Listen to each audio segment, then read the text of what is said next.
Welcome to Cleve Warnock Field here for some Saturday night football, Barry Walker. Don Carswell and Barry Walker here for Trinity Crusaders versus the Bulloch Gators. Thank you, Don. It's good to be here. And there's probably two firsts in the history of Trinity football that's taken place in the past 2 weeks. They played the first Monday night ever because of the Hurricane Matthew last week. And because of that, playing on Monday has pushed the game to Saturday because it's a mandatory 5-day rest in between. So we're here Saturday night on the day we normally watch college football. That's right, Barry. And so you can be Brent Busberger tonight, and I'll try not to be Vern Lundquist. Well, try to get these I'm not calls going right. to be Gary Danielson, I promise. There you go. Well, this is a big region game for us. We're playing Bulloch. The Gators are #1 in the region. They're 2-0 in region play and 5-1 overall. They beat Frederica in a big game the other just last week, a week or so ago, 8-7 to put them in first place. And we're playing to get into the region, into the conversation for the playoffs tonight. This is a huge game for Trinity. If they can come up victorious, there could possibly be a third seed on the line for us. And looking at the bracket, third seed is not a bad place to be. So Trinity has a lot on the line. It's senior night. It's the last home game of the year, and the boys coming off Monday came up inches short of winning that game against Pinewood, and so they were ready to get back on it in short notice. It was a well-played game by the Crusaders the other night against a physical Pinewood team, and we're playing another physical team. Bulloch is always known to be a sturdy team. Bulloch is, and they'll feature mostly the wishbone and run a power up the middle and control the clock. At least that's what they did against Frederica, to keep those speedsters' hands off the ball. But don't be surprised if Don Aaron, number 7, their quarterback, a 6'1", 175 sophomore, doesn't come out throwing as well. They can go to the spread. They got good athletes. Well, the Crusaders won the toss, but we deferred. Coach Fields deferred, so Colin Crozier will be kicking off. And it's a little squib kick to protect against the return, and it worked out good for us there, Barry. It sure did. It kept bouncing and bouncing and bouncing, and he had no choice but to fall on it, which is not a bad kick and a bad place for us to allow him to start. Well, the field's a little bit damp. We've had some rain off and on today. It hasn't cleared up, but it doesn't look rainy right now. We had a rainbow a while ago, and they're going to come out, as you said, in that traditional wishbone set with Aaron up under the center. We got big Jackson Brack in at nose, and Sidney Cullison, number 15. There goes the tailback, Jake Mock, to the outside, and that's one of the things we're going to have to keep is that perimeter contained. Yeah, look like our number 17, Will Clardy, and 15, Sidney Cullison, number 17, Will Clardy in on the stop. And also number 15, Sidney Cullison on the stop for us there. They pick up a first down, Don. One thing about the wishbone, that triple option, you sort of know what's coming. You just don't know when it's coming.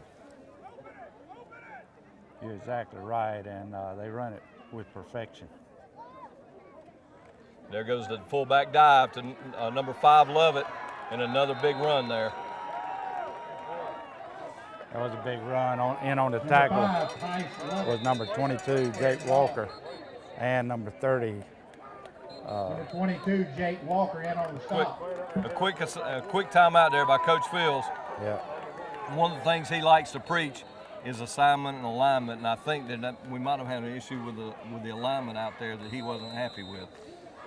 Yeah, well, the first 2 plays, they get first one over 10 yards and that one 9 yards, and that should not happen that fast when it should be 3 yards in a cloud of dust most of the time out of this offense. Well, assignment football is never more important than playing against the triple We would like option. to remind everyone You've got that your tonight, duties, and you've got to Kennedy do those will be duties, holding or the drawing for the it raffle. all breaks down. First prize is $5,000. Rob Miller will be selling tickets as you walk in the gate through the first quarter. They had the measurement, and looks looks like they're just about 4 or 5 inches short of first down. just to name a few. We would like to thank everyone who's purchased So and that'll sold put them in tickets. second and 1. We do have about 75 Typically, more this that would need be a to passing sold down, but I don't to know reach if this our team's goal. going to worry Please about throwing the consider ball this buying early in the tickets. game, Barry. Well, I tell Again, you what, if Rob they Miller keep selling running the ball like tickets as you that, walk in the game tonight. they won't Thank have you. to throw it. And they'll keep the clock running and keep us from getting the ball. So they've got a solid line. There's some big, thick boys. They got a couple of 200-pounders, and then those the guards in the center are not quite as big as usual, but they show some quickness in there, and I'm sure we're going to see a lot of trapping from them. Yeah, number 8, the left tackle, Trevor Mason. He's 6'2", 235. They're going to take a dive. And we go back to number 6, Mock, and He's tripped up by number 25, Number 6, William Jake Gay. Mott carrying the ball again for the Gators. Tripped up by number 25, William Gay. also some The good game is backside up for a penetration there by first Grant Grosh. And that's what you got to have is that backside penetration. So Yeah, you got to have pursuit. We got to gain tackle these guys. They're hard to bring down. So that was a pickup of about 3, but it was good enough for the first down. Puts them in another 1st and 10. And there goes the toss. Once again, number 6. We gang tackle them after 9 yards, but there was a missed tackle there at the line. Number 22, Jake Walker hit him, Jake Mott carries and for the Gators. Brought trying down by number 22, Jake trying Walker. to strip the ball from A him. gain of 9 yards. 2nd down, 1 to go. It's going to bring 2nd down and 1 to go. They're picking up 8, 9, 10 yards a rush. Well, They found something on our left side, their Yeah. right side. They've run it they're that way running every behind time. the senior GC Kimbrell. And there goes the fullback. Yeah. Nice play by Matt Coleman hanging on. Another 1st down. Quarterback number 7, Don Aaron on the quarterback keeper. Brought down by number 2, Matt Coleman. The gain is enough for a Gator 1st down. If Matt hadn't have grabbed him and drug him down, he was one He had step some from breaking to the outside. Yeah, but he had some open field there. And he's got those fast shoes on. His are a little bit different looking than everyone else's. You can't tackle number 5 high, that's for sure. A big 17-yard run it looked like for number 5, Tice Lovett. He is their senior, big kid in there, 6'3", 200. Carrying the ball. Ball down by number 22, Jake Walker. Number 25, William This is one Gay. thing that Number we 2, have Matt had Coleman. happen to us a couple of times out the gate when other It'll be teams first have been and able goal to drive from the down 10-yard early, and we line. found our legs. I don't know if it's a confidence thing or just getting acclimated to the game. Yeah, I think it's a lot to do with getting acclimated. That was good pursuit, good game tackling. We had 4 over there on him. Looked like William Gay turned it in. Jake Mott carried for the Gators. Brought They down by strung number that 2, play out a Matt little bit Coleman. and Number 34, shortened them out a Chase little bit. Alter. That was good pursuit. Gain is 4 yards. 2nd down, 6. That's our best defensive play of this drive. You gotta be looking for something on this left side here. They go back to the right again to the fullback again, but that's another big stop in there. Keon Taylor in there, Tice Matt Lovett Coleman, on the William carry. Gay. Number 34, Jake Walker, Chase all Alter in there. making the stop. That's what we've got to have is that gang tackling, Barry. There's no gain on the play. They got a 3rd bow. down. They got a 5. bow. They got to bow their necks and stop them for hardly no gain here. I'm not real sure that they wouldn't try to go for it, 4th and goal to go. If they get a little closer, they're going Up to the give it middle. back to the fullback, Oh, and there's a big nice stop stop. in there. I believe Matt Coleman was at the bottom of that, got this started, and there Chase Autry and a couple Number 2, other guys Matt in Coleman. there. Number 34, Chase Alter making the stop. Doesn't look like they're It'll bring hesitating. up 4th down. 4th down. Which that was a good play to make it a little bit more difficult play here. 4th and 4 is not 4th and long, but I wouldn't be surprised if something a little bit different. They've been pounding it. I wouldn't be surprised with. watch out for the tight end maybe. It's a toss the other way, but that's a great stand. Colin Crozier in there at the point of attack. We got a player We down. got one player. Looks like maybe Matt Number Coleman. 2, Matt Coleman. Number 16, Colin Crozier on the stop. It's a turnover on downs. It'll be first down, Trinity. That's a big stop for us. We knew they might come to that backside, and Colin Crozier was there and helped turn it in, and Matt Coleman and the rest of the squad locked him up.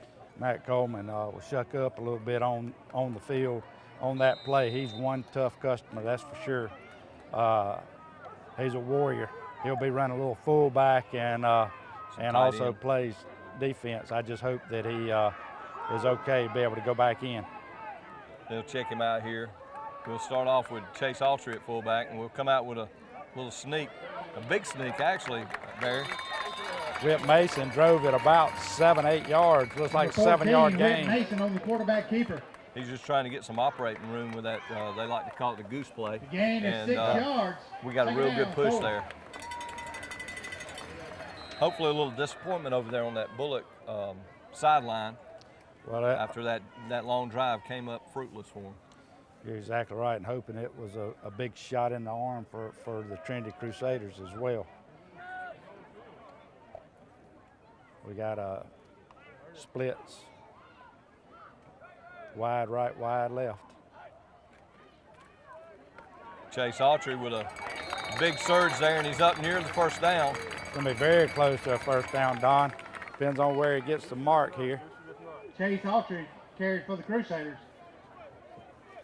Chase is sort of following in the lines of Tyler Fennell from last year, moving from the line back to a running back as we've had that attrition. The gain is enough for a Crusader. First down. I certainly don't understand why they threw the ball way over to this side and set it down to market to determine. I don't know. I've always seen them just set it. I'm just wondering if the fellow on this side had better eyes than the other guys. Yeah, you may be exactly right. I've seen more of that this year than in a long time, of just eyeballing it and not bringing the yardsticks out. Well, I like the way he looked that way. It did. That time. Well, it felt like he'd got enough, because he only had to get 3 yards, and he made a good surge. All right, we got twins to the right.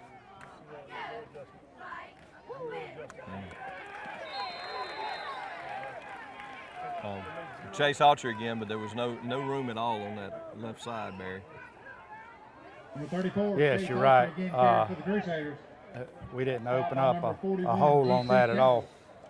So it's going to bring up about second down. Second down, 10. That was the big lineman who plays both ways for him, senior G.C. Kimbrell, and he's built like a defensive lineman, 5'10", 235. He's going to be hard to move over there on that side of the ball. He's a big boy. I believe I'd pick on somebody else. You can't go low. When they're 5'10", 235, it's hard to go low. A little quick pass out here. It was good blocking on the edge by Will Clardy there, but just wasn't a lot of room for Jack Ferris. Number 20, Jack Ferris. Stopped by number 15, Lawson Anderson. Number 3, Billy Tillman. That's going to be third down and about 6. 4-yard gain. That was a third down. Throw out to Jack Ferris. He's got real good hands. I'm not real sure how tall he is, but he's probably around 6'2", 6'3", something like that. Well, he and Will give us an advantage on the outside with their reach, because they're both big, tall, lanky kids, and it's worked well with us on the fade. Yeah. We had a little confusion on the lineup right then. We had a couple of our linemen having trouble lining up, so Coach Fields calls another timeout. So with that, we'll go to a break, and we'll be back in just a second.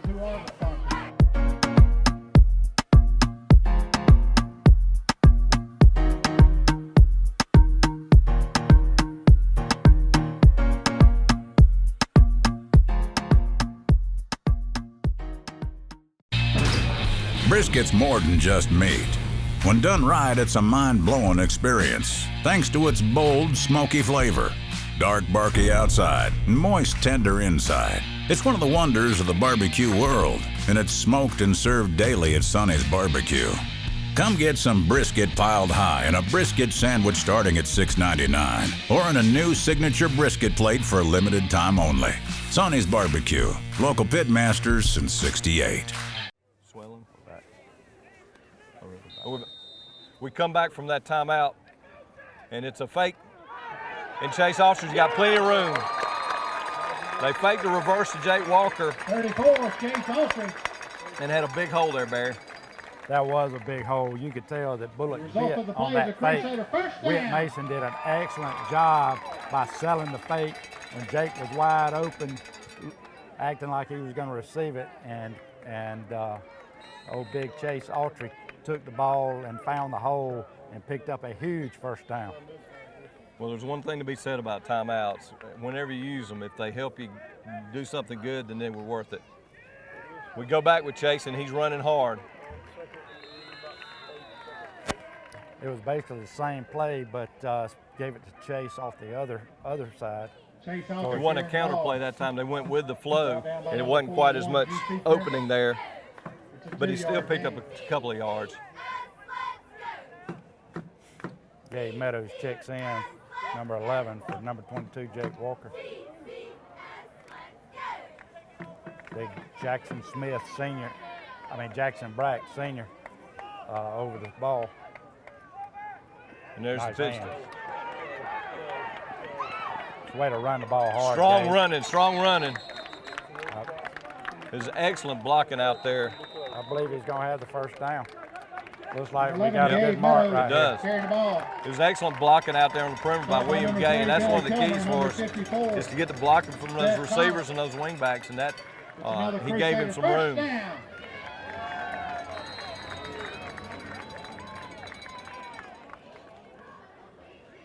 Looks like they may be bringing Sidney Colson in. He's been playing some tight end, had a nice catch the other night. He was excited about that catch. Might look for him right here because we've tried to work him up to here conservatively, but I'd look for maybe a throw. They stayed on the ground, picked up about 3. 34, 2 or 3. Chase Austría again carrying the ball. More like Brought down by 43, Nate Rice. The gain is 2. We come up with another 2nd and 8. I tell you, there's a young sophomore on the line for Trinity, big number 71, Kalen Williams. He's about 6'5", about 290. He's coming into his own. Looks like we had a busted play. Whit holds on to it and tries to get back to the line of scrimmage. Might lost half a yard. Yeah, Kalen towers over everyone. 41, He's GC always Kimber. towered over everyone, and he's probably one of the youngest sophomores we have, but he has really improved over the last year. William Third Gate down. checks out. Number 25 checks out for Trinity. Number 20, Jack Ferris, and number 11, Gabe Meadows checked in for Trinity. You got 2 splits, Gabe Meadows and Jake Walker two split splits. wide right. 2 splits, 2 tight ends.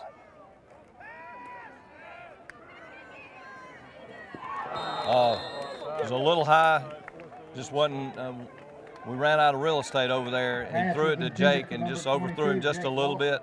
There's no way to pull it Ball in. incomplete. That's a good drive, Barry. We picked up 40 yards and Brings turned up this 4th field down, over. 8 to go. We can get a good punt right here. We can really turn over this field position, make Bulloch Number 14, go a long Whit ways. Mason into punt.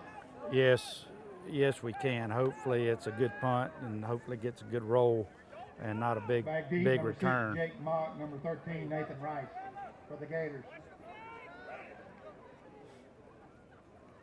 Nice snap by senior. Good end over end. It's going to be tough to field. Nice. Worked out good. It'll be down by Jack Ferris at the 25-yard line. The punt is down at the 25-yard line. Be a for the Gators to 36-yard take net over punt, first which and is what 10. you want, is that net over 35 yards. And I tell you, a lot of people who are unsung until they make a mistake, and that's a snapper, long snapper. And Alan Mills, number 1, he's a senior. He has done an outstanding job this year snapping. That was not one of his best, but it was adequate with this wet Little ball. breeze had popped up too, so They were running from the spread. they give us a little different look, but they go back with the same guy, Somebody's Jake down. Monk. Looks like Matt Coleman is down. He got Number shook 6, up earlier. Jake Mock carries the ball for the Gators. He may be. Ball down by number 18, Kean Taylor. I don't know if he got, it looked like they were working on his leg earlier. The gain is 7. I don't know if he got hit, Second down, if 3. it's a groin or his hip. But Grant Gross comes in for him. He'll come back out, and that's a big player for us because we really need him to provide some depth at fullback. That would be a huge loss if we lost Matt Coleman. He's 5'8", 194, and tough as a ladder knot. They running from the spread again. They get another good push there, gets them up close to they're signaling first down. Jake Mock again on the carry. Sort of like a pistol set that they're running there, isn't Ball it? down by number 30, Griffin Hill. Yeah, it is. They're spreading it out, but yet still running up the middle. Gain But on the play, resulting like I in a said gain at of the first beginning of the program, beginning of the game, he can air it out if he wants to. So they'll be 1st and 10 at the 36-yard line for the Gators at the 1:29 mark of the first quarter.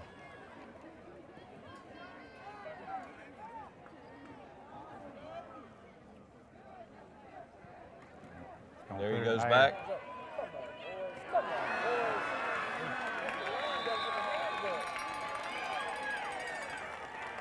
Davis Childs came across the middle, a senior there, and got a little step on William Gay on a slant Ball down by pattern. number 25, William It was Gay. a nice play by William to bring him Another down Gator before it was first a down. bigger gain.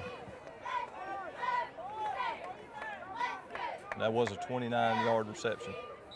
It was a good throw and good catch. It was. Not bad coverage, just pinpoint passing. Now they're Go going back to the wishbone. Give it to the fullback. Pickup of 2 there is the line held strong. 5, Price Lovett Chase Autry on the carry.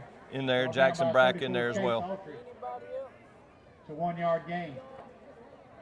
Chase is going to be one to watch tonight too. As many handoffs as he's taken on offense. Yeah. And he and Matt share that position on defense as well. Yeah, Matt, he's going to be a huge loss if he can't come back. And the way he's struggling, I'm not sure he can. They go back to that pistol set. I got the And middle. hand it off to Mock again. Good play there. Chase Autry again in there along with Grant Grosh. Number 6, Jake Mock. Carrying the ball for the Gators. Also Griffin Hill in there on that play. Called down by 34, Chase Autry, and 64, Grant Grosh. It's a 4-yard gain. That's going to be the end of the first quarter, Barry. A good, strong 0-0 first quarter for our Trinity Crusaders. We'll be back in a second. Trinity, For the 0. second.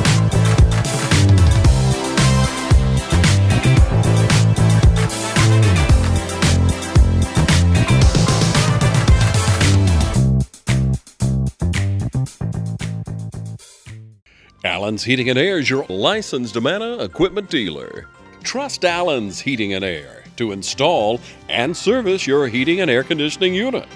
Allen services all brands. With the purchase of a new Amana unit, you'll get a lifetime warranty on the compressor.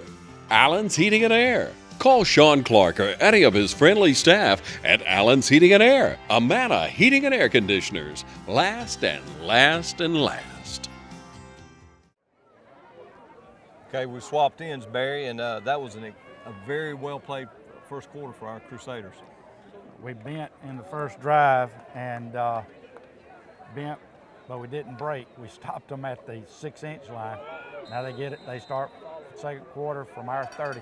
A 3rd and long here, and we've got some intrusion there. Let me correct that. They start from our There's a 25 penalty on the Yep. play. after we just jumped off sides. Probably the worst penalty there is the offsides on the 3rd and 5. Offside Yeah, it's an against automatic Trinity first down. ball. You just let them off the It will hook. result in a Bulloch first down. No. It's going to be 3rd down and And- 6 inches. Or Yep, the- it'd be 3rd and very, very short. Sorry about that. The 5-yard penalty will bring up 3rd down, 1 to go. they're running the wishbone again. And hand it right to the fullback. He got one, and that was it. That was He a didn't good get hold by much the more. line, but they got just a little bit of penetration to get over the Price Lovett. over the 25-yard line there. Enough for a I Bulloch tell you, first that down. 5-yard penalty was huge. It was. It's the little things. we've been so close on so many games. When you're playing a team like this, when you're playing a team that's outscored their opponents as much as Bulloch has, you got to limit your mistakes. All right, they got They're coming out twins spread, right, twins twins in. left.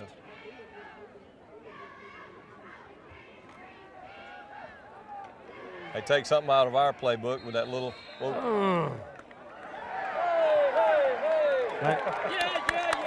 Pass to Blake to number 20. Little extracurricular activity over there. Don, I believe we got away with one because William hit him a little out of bounds. Yeah. And their receiver didn't like it very much and punched William in the back of the head. You know what they say, the second one always generally gets called. That's right, especially when you're on the road. 15 yards. But you're right. I don't know if William got tripped up, but it looked sort of awkward. It didn't look like a lot of intent there from him. It just looked like one of those mistakes that a kid makes. Well, he definitely, once he hit him and he was out of bounds, he didn't continue the drive through him. No, he let hit him and up on him. stopped. Yep. That's the reason he didn't get a penalty. That was a big, costly penalty for them. It helps us out. The nice thing about it is a dead ball foul, so it's second down. It was after that was not a first down play, so it puts them in second long instead of first and long here, Barry. Yeah. They come out We with got twins. Go ahead. Sorry. That's all right.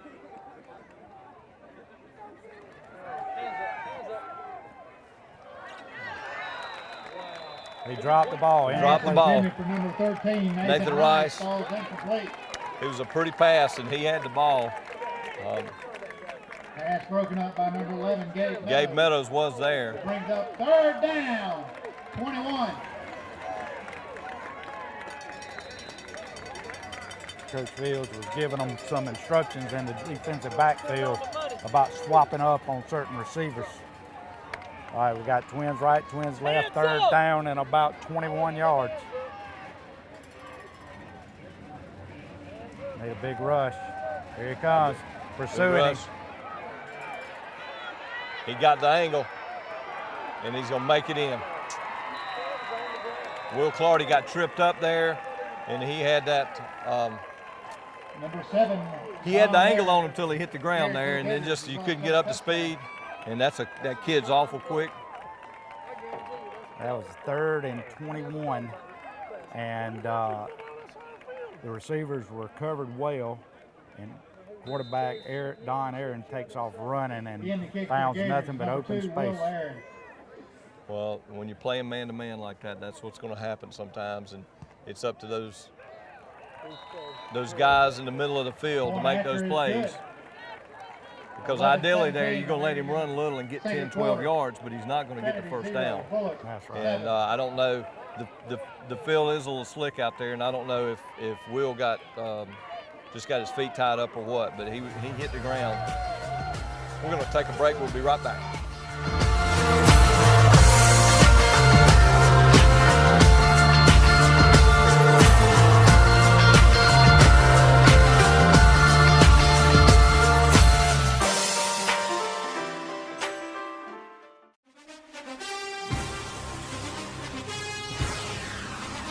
It's time to tackle our great savings on all of our hardwood flooring. We've got a great lineup of laminates, ceramics, and carpet. So roll into Bailey's Custom Flooring. Don't forget, we also have vinyl and carpet in stock.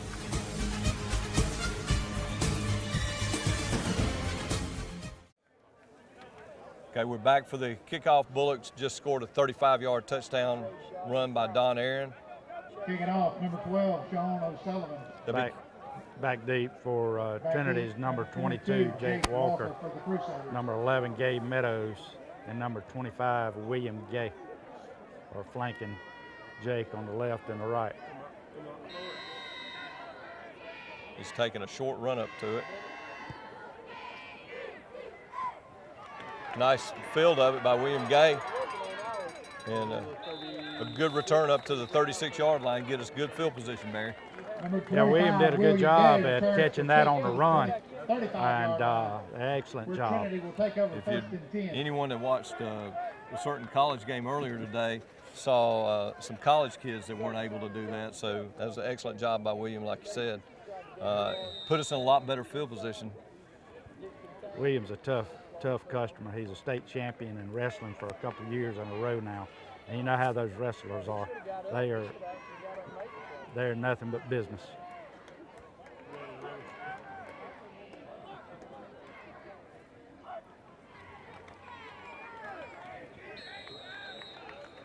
That hole closed down quick there as Seth Connor came up and made the hit on Chase Autry. Chase Autry was running hard on that. Down by number 54, Seth Connor. We had splits Gain of 2.5. left and splits right, and they got us man on man. Don't be surprised to see us test them in a minute. They got a couple of big kids on that line, 41 Kimbrell and 43 Nate Rice over there. Looks big. They didn't even put his weight on there, Barry. He is a big boy. It's going to be delay a game.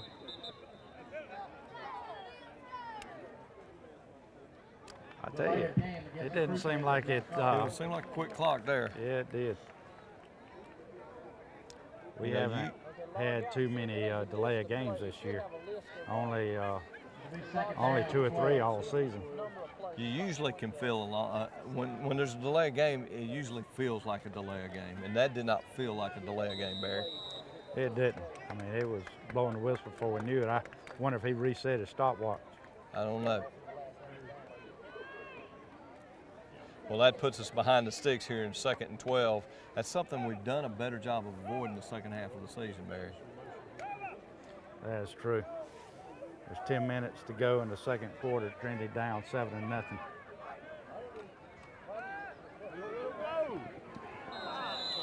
They set up that middle screen right there to Chase Autry, but Chase was running before he caught the ball, I believe. Chase was, and nobody hates that worse than Chase. He will beat himself up about it because he's a perfectionist and demands the best from himself and everybody around him. And he's got great hands. He's a third baseman, plays baseball, he's a pitcher, he's an excellent athlete. It's not that he can't catch. It was, ball may have been a little slick, plus he was ready to take off running. And he's playing in a strange position. He's never played fullback for Trinity. I'm sure he has through rec ball, middle school, and things like that. But he's a good young man. He'll redeem himself. That's right.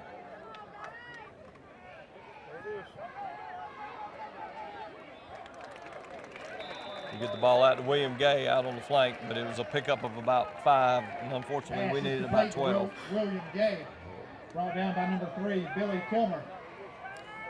Yep. It's a 5-yard gain.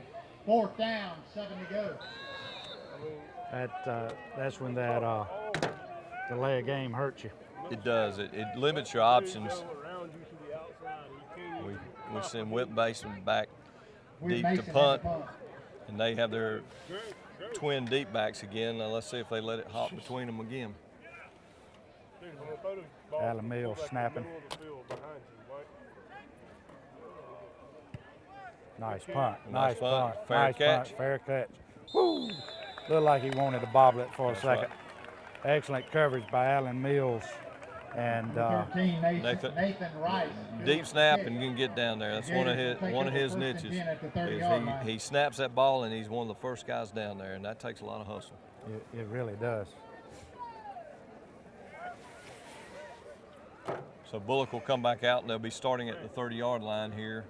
We hadn't had a lot of answers for their offense so far, Barry. No, we haven't been able. That first drive we had was a good one. There's some penetration. That kid is big hit there. Big hit by Chase Autry and Sidney Colson. That was the best pressure we had all night, Barry. Don Aaron on the keeper. Brought down by number 15, yeah, it was. Sidney Colson.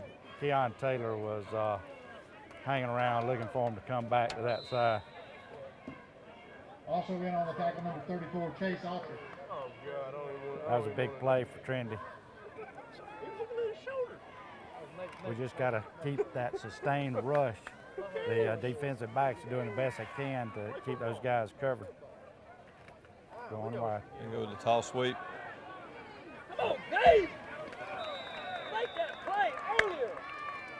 Number 20, Davis Childs, carrying the ball for the Gators. Stopped by number 11, Gabe Meadows. Good tackle out there on the perimeter by Gabe. Pickup of, what's that, 6 yards. So it'll be, it looks like a long 3rd and 4 here. Will Carter's coming out. He was dangling his arm. He had Garrett Dixon checking in for him. And Garrett's been out several weeks, and it's good to have him back in there. Got twins right, twins left.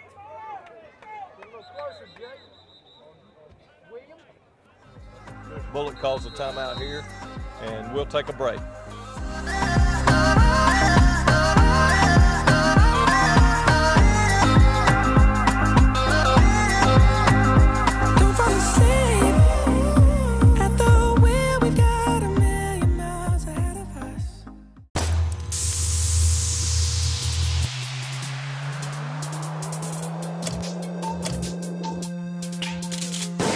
If you want a paint that's more than just easy to scrub, if you want a paint that actually repels dirt and grime, if you want a paint that stands up to life's wear and tear,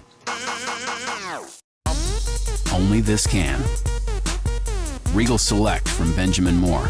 Paint like no other. Available at Four Seasons Paint and Floor Covering. Yeah, Gabe was coasting over there. He We're did. back. We're back with a big 3rd and 5 here. 3rd down. 4. They got them spread out everywhere here, back in those twins.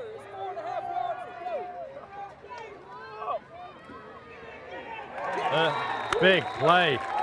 Griffin Hill in there, Griffin big Hill, play. Big play, Griffin Number Hill. 30, Griffin Hill. in on Looked the like sack. the play earlier. And Chase Autry was back there with him. It's a loss of 8 yards, brings up 4th down. Let me tell you a little bit about Chase Autry. He made himself mad, and he's one fella you don't want to make mad. He will play inspired all day. He's going to try to, he'll make up for it 100 times.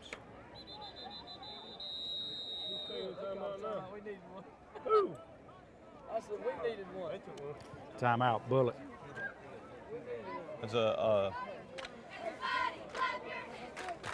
that was a big play. That's the type of momentum changer we need here midway through the 2nd quarter, Barry. Yes, it is. Kind of wonder why Bulloch calls a timeout with 4th down and 11. Don't know if they're going to try to go for it or go for a fake or what the deal may be. I'm glad they did because we only had 10 men on the field and we were trying to get adjusted. I think Coach Fields was about to call a timeout. Well, we were busy counting ours. They may have only had 10. We might have just played some 10 on 10 there, and both teams have been okay. May have been. Back deep for Trinity, number 22, Jake Walker, number 7, David Coleman, freshman David Coleman, tough as light or not. High kick. Whew. David called a fair catch, was a positive thing, and he kind of squirted through, but he was very smart and fell straight down on it. He was never in danger of losing it. 38-yard line. He looked like a center fielder surrounding the ball there. Yeah, Dave is an excellent athlete. He's going to be somebody to watch through his Trinity career, that's for sure. Don't be surprised to see him running quarterback about his junior year. He's right now charted as 3rd string quarterback, but he could get in there and play for sure. Well, once again, we've got good field position here. I believe our best of the night at the 38-yard line, Barry. Let's see what we can do with it. We got wingbacks, William Gay and Jake Walker. Got Chase Autry running fullback. Picks up about 1. Number 34, Chase Autry on the carry. Not a lot of push in the middle of that line with those big kids on that Bulloch side, and that's what you always remember about Bulloch, being big and physical. 2nd down, 9 to go. Yes, they are. They're always physical and always played us tough. Got Sidney Cullison bringing the play in. 6 minutes and 35 seconds to go in the half. Grant Gross checking out. We come back with that tight set. They're going to throw. He's got him open on the backside. Nice catch by Chase Autry there. It's just a little low. He's hurried. He had some running in front of him there. If it had been a pass, had been a little bit more on spot. Yeah, if it had been up a little bit, I believe we would have got the first down. But did you see him concentrate and look that ball in? He wasn't going to drop another one. Well, just by catching the ball was positive yardage. We picked up almost 3 yards, and 3rd and 6 are a lot easier to deal with 3rd and 9s. Let's see if we can make the most of it here, pick up a big play. I don't know if you noticed, but Sydney went out for a pass, that tight end down the middle.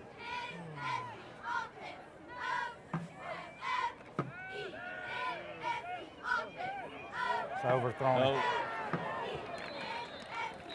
He had Jack Walker going down the middle on a post pattern, but the ball was just overthrown. Jack Ferris was the intended receiver. Incomplete. It'll bring up 4th down, 6 to go.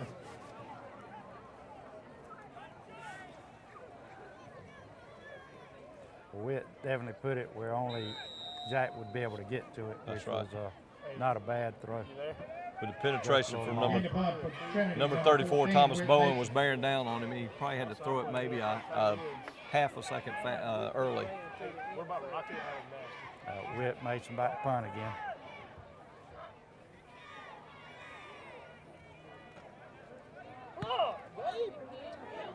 It's going to be another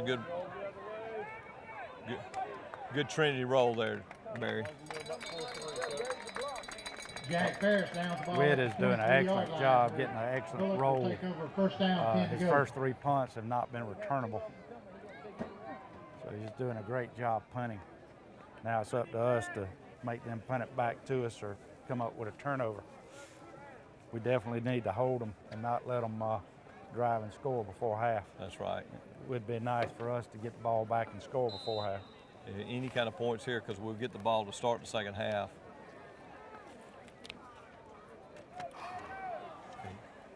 Trinity Crusaders definitely playing tough. Give up the middle.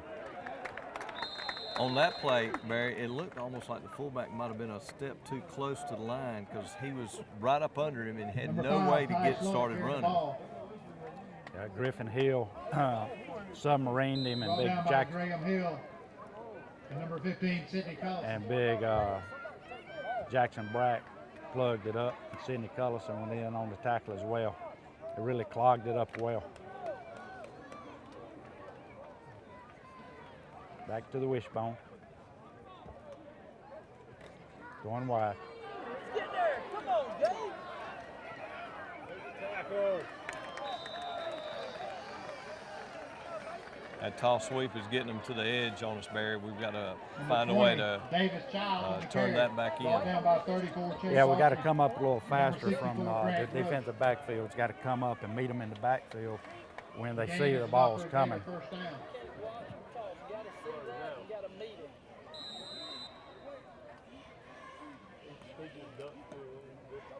David Coleman, number 7, just checked into the game to play that right corner.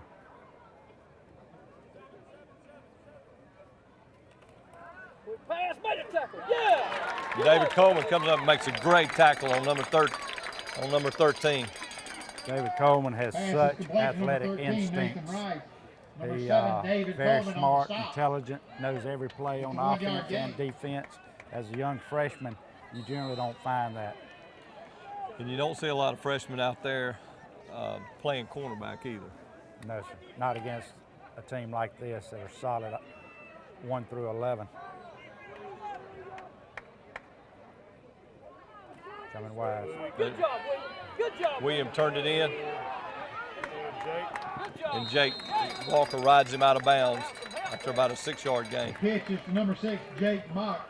Run out of bounds by number 22. It's a good job by Jake William Walker. to turn it back up and in and prevent a bigger gain in that situation, Barry. Yeah, he came up hard, and it'll bring up 3rd down. If you'll notice, every time Jake goes for a tackle, he is swatting at the ball, trying to jar it loose. Well, when you have some success at that, it teaches you to just keep doing it. And he's had some success this year.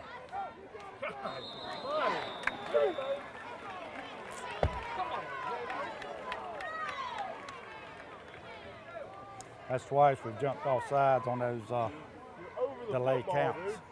That's something we've we prided ourselves on being able to do with Whit on the other end, and it's bit us in the butt tonight.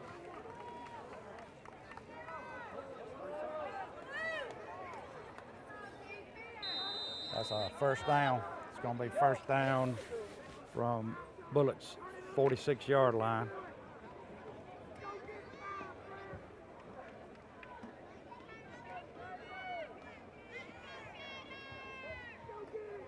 Pass. Pass. Get your hands up. Golly,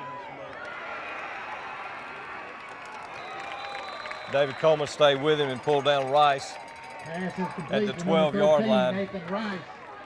You just got to step on him that time, Barry. David Coleman. Yeah, well, the young freshman came in a little bit, and perhaps Bulloch realized that he was in. Not a lot of experience, but give him credit. He didn't give up and made the tackle. That's right. He prevented a touchdown for the time being. That'll be 1st and 10 at the 12 for the Bulloch Gators. Grant Gross comes up strong. Stop the halfback after a short gain. Jake Mock carries for the Gators, brought down by number 64, Grant Gross. This is pivotal right here, Barry. 2-yard gain Second on the 8. play, 2nd and 8. Yeah, it was a big stop for Grant Gross, confidence builder. He's a tough young man. Going wide. They give it. A big play by Chase Autry. You said he got mad. He got angry. Stopped by number 34, Chase Autry. There's no gain on the play. 3rd down. That was a big play by Chase. 3rd down and 8. Trying to bow our backs, bow our necks. I look for them to spread it out here. It's exactly what they've done, but I'd sure watch for that quarterback to be running it right here, Barry. Hands up. Oh! And that was Grant Gross dropping back in coverage and knocking the ball down, Barry. Number 64, Grant Gross, defending the play. Yep, he They'll bring up 4th down for the Gators. knocked it down. I'm sure he's wishing that he could have held on to that ball. Yeah. Well, when those linemen are dropping down, And at the kick very for the least, Gators make sure from no one 12, else can Sean catch it. O'Sullivan. Exactly right. Because there's no guarantees on field goals in high school. This will be a 28-yarder. I tell you what, all they got to do is.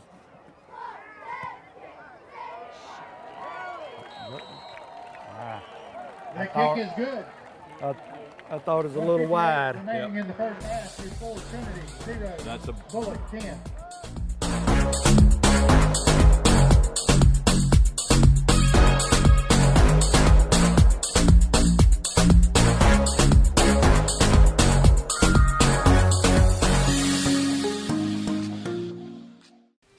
Get great fall savings at Mid-State Pools and Spas. Come visit our showroom on Veterans Boulevard and see our selection of pool and patio furniture. Every size, every shape, every style. All made in America and complete with a lifetime warranty. When quality counts, shop the selection at Mid-State Pools and Spas. Mid-State Pools is a proud dealer of telescope and peak season furniture. Also see our great lineup of Grizzly coolers built for a lifetime. Grizzly coolers. So get in on the great fall savings right now at Mid-State Pools and Spas. At Bank of Dudley, we want to help you with your lending needs. Whether you're thinking of buying a new car, remodeling your home, or just want to go on a vacation, let the lenders at the Bank of Dudley help you realize your dreams. See Kevin O'Neill, Mike Gay, or Kim Kennedy at our Veterans Boulevard branch, Pat Ford, or Carol White in downtown Dublin, or see Jane Frederick in East Dublin. Check out one of our 5 convenient locations today: East Dublin, Jeffersonville, Dudley, Veterans Boulevard, or downtown Dublin. Bank of Dudley, a part of our community since 1905, member FDIC, and an equal housing lender. You got Bulloch setting to kick off, and you have Jake Walker deep, along with Gabe Meadows and William Gay. They're playing up. You got Chase Autry right in the middle. If they pooch one of those and he catches it, he can get a full head of steam. Number 11, Gabe Meadows. They're kind of cheating over.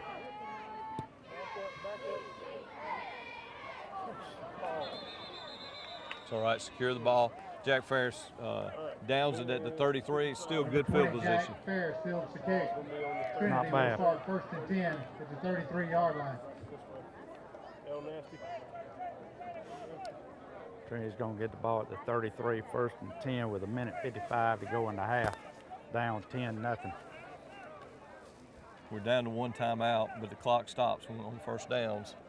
So if we can get the ball moving, we've got plenty of time here, Barry. Got Sidney Cullison checking in at tight end, who they will throw the ball to him. Jake Walker wing, William Gay wing, Chase Autry at the fullback position.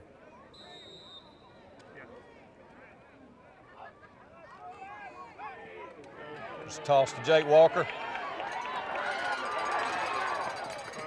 Ooh.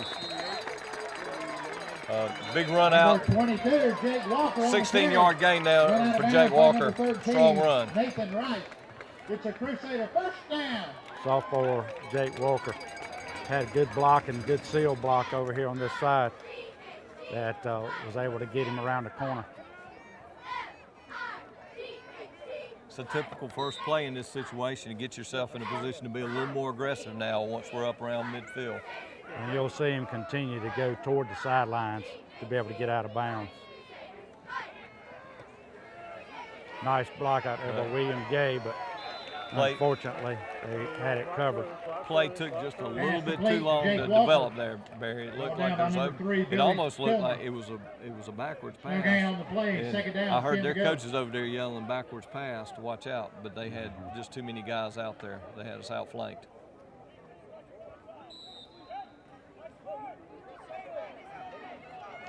Jake Walker checking out. Get a.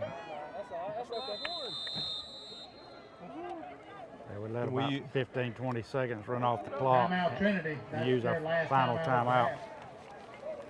So we'll huddle up here, and this is a full timeout, and we'll figure out what we're going to do. If you are Here's a interested case where he'll have 2 or 3 plays scripted, so they'll be able to go depending on what happens. Yeah, it looked like they were confused on which personnel needed to be in the game for the play that he was running. So it's going to be 2nd down and 10 from our own 49 with 1:14 to go in the half.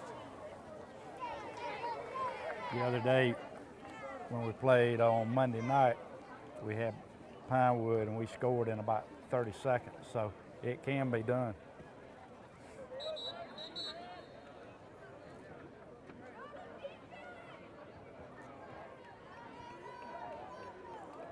We got trips to the left. William Gay almost looks like he's lined up all sides.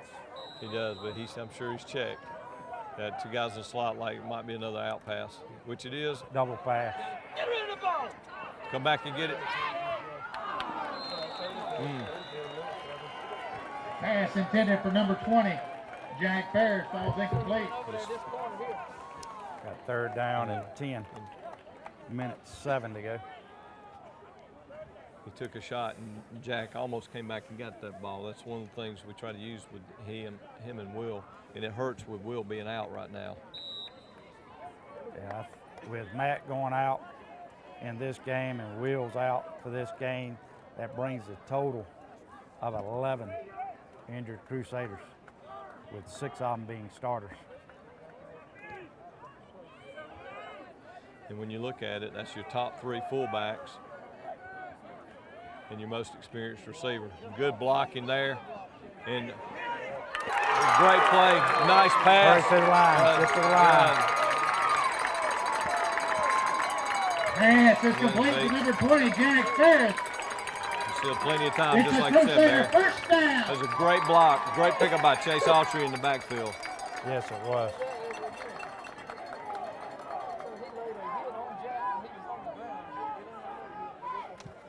They fixing to set the clock. They're setting the ball.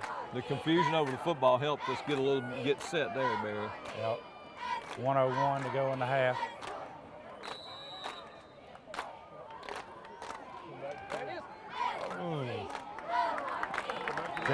Jake was breaking wide open to the corner of the end zone. Number 11, Gabe Clock's Meadows. running.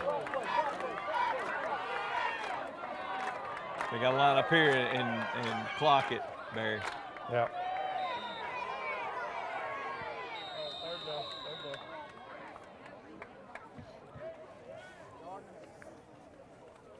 So that'll bring us up to third down and short here, Barry. 39 seconds, no timeouts left though. 3rd and 3. You got your tight end back in with hands. Grant Gross checking in, blocking.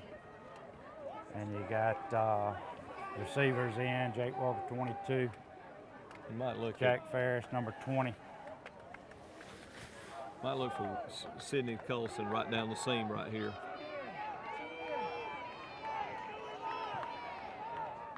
It hurts not to have Clardy. There goes the fade, and he's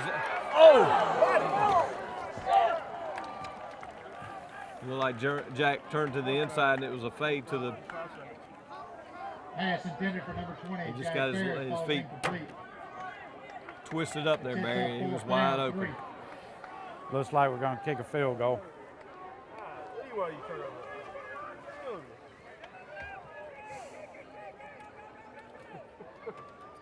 Come out in our polecat formation here. Don't be surprised. Don't be surprised to see a fake here. Nope. Yep. Earlier when he threw it to Gabe over here, Jake had broke open in the corner. This will be a 27-yard attempt for Colin Crozier.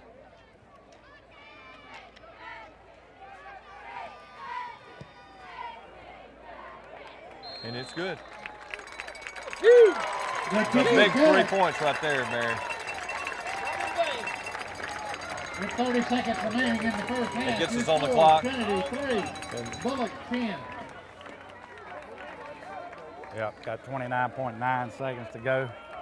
I'm sure we'll kick a squib to keep from a long run back. But hey, Bulloch can light it up too. They can. I wouldn't be surprised for them to come out trying to score with 30 seconds to go. I wouldn't either here, Barry. The one thing is they have only one timeout, so we just got to make sure to keep the ball in front of us. Because one play that takes up much time right here will run the clock out. Scoreboard end of the track. That's exactly right. They have one timeout remaining. Colin Crozier, young man, just kicked the 27-yard field goal, setting the ball on the tee, get prepared to kick off.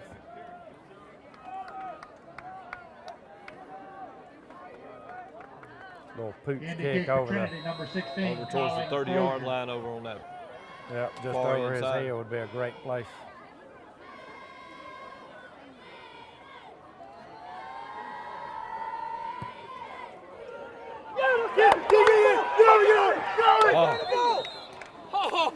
Great hustle down by William Gay, and that ball was bounding free there, Barry, but it went out of bounds just before William could get there.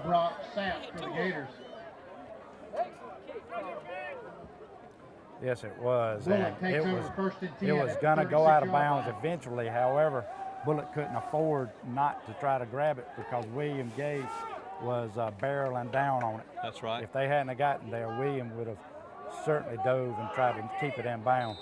And by them touching it, it ran a couple of seconds off the clock, which it might not sound like much. It looks like they may just take a knee and go to the halftime here. Yeah, I'm sure that Bulloch is disappointed that they did not score on their first drive, but I'm sure that they're happy to get out of here with a 7-point lead based on how Trinity has responded to stopping them on our 6-inch yard line. And that'll be the end of the first half in which Bulloch dominated the yardage, but the score is only 10-3 as Trinity came up with a great goal line stand and then came up with a field goal at the end of the half. And we'll be back with the second half.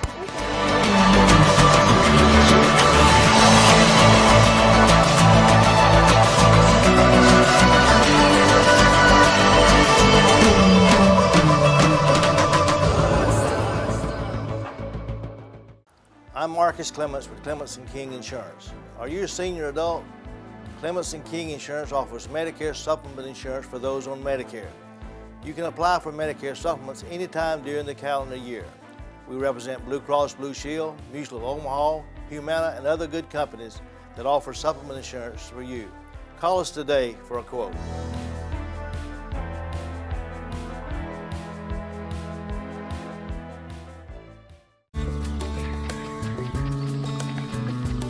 Growth. It's what we all want. It means doing what it takes, getting up every morning and making it happen. And we couldn't agree more. Because your success is our success. At Morris Bank, we're banking on you. Back to start the second half here at Cleve Warnock Stadium. The Bulloch Gators are leading our Trinity Crusaders 10-3, Barry, but it was a well-played first half. It was. Take away 2 mistakes that we made on defense, and they've got 0 on the board. And if we connect on 2 passes, we have 7 to 14 points on the board. So it's one of those games. It's the big play that has hurt us all year long. We have been so close. This is a very young team still. We've got 12 juniors and about 13 sophomores and 5 seniors, and they got to be pleased with themselves so far. But I know that they're wanting this victory today. If we put a second half together like we did on Monday night down at Pinewood, we got a good chance in this game. Yeah, and I hesitate to say that we generally play second half a lot more intense than we do the first half. So we'll just have to see what happens. But Coach Fields is a master at getting them motivated and making adjustments at halftime. Well, we'll have to make some adjustments to stop those. When they go to that pistol, they just seem to get us spread out, and those big plays have happened for them. Yeah, that's right. Quarterback, broke away on a touchdown run of about 35 yards when we had them hemmed up, and they've made a couple of nice completions as well. A little delay here to start the second half. We thought they were ready to go, but we got some talking time, and I don't think you and I have ever been accused of not being able to talk. Yeah, that's true. I think what they do is they run the clock down and then they put 2 more minutes on it to get everybody situated and ready. Well, we're going to be playing this second half without 2 of our top players. Both Will Clardy and Matt Coleman seem to be out, according to the coaching staff, for the second half of this game. Yeah, they say that Matt may come back in, but the way when he got injured on that goal line stand, it really hurt his leg, his groin or something, and he went back in trying to gut it out, but he just couldn't go. I do see him sitting on the bench right next to Will Clardy. Will Clardy has taken his shoulder pads off and is in a arm sling. May indicate that it's a shoulder or collarbone because he was dangling his right arm as he came out. We've already lost Gideon Meadows for the season with ACL tear. We got 2 out with concussions, and Chris Young sitting on the sideline over there with back issues. Well, we deferred in the first half, and it looks like a good decision right now because we're in this game and we're getting the ball with some momentum after that field goal at the end of the first half. Looks like he's lined up to kick it around to our 20 over toward William Gay. Let's go left pat for tip. And he does. Get the motion. We haven't showed motion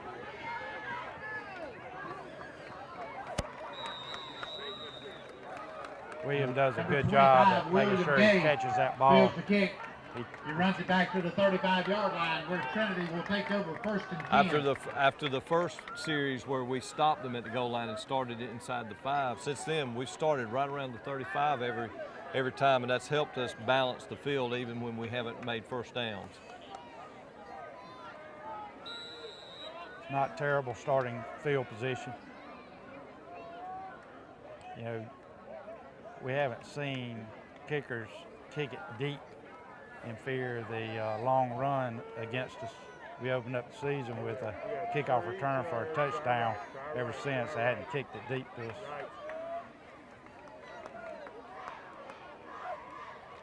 We come out with that power set, and we got Chase running hard. Looks to have picked up about 2.5 yards. Number 34, on first Chase down. Autry runs for the Crusaders. Chase was running awfully hard. Stopped by number Picked 19, up Garrett about Williams. 3 yards. Number 54, We had Seth twins to the Connor. right. It's a gain of 3 yards. We come out in Second that down, power second set to with go. 2 tight ends, and looks like we're trying to impose our will a little bit.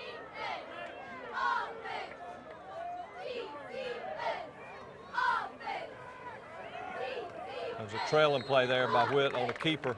Number It was a 14, good pickup there, Mason Barry. on the quarterback keeper. Yep, he fakes it to Chase Autry that we have given it to him several by number times. 21, He keeps Jake it and Nelson. just follows him right back through the hole.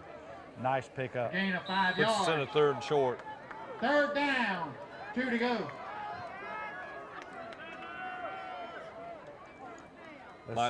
Let's see if we try to make them jump off sides. They've made us do it a couple times You tonight. beat me to the punch. I was about to say, look for a hard count.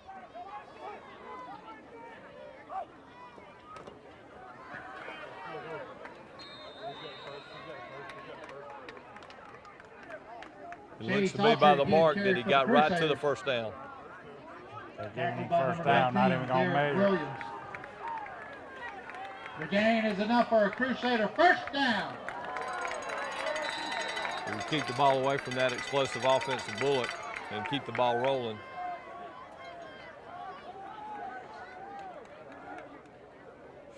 Good hard running by Chase to pick up first down. He's going to be a tired fella after this game. Yes, he is.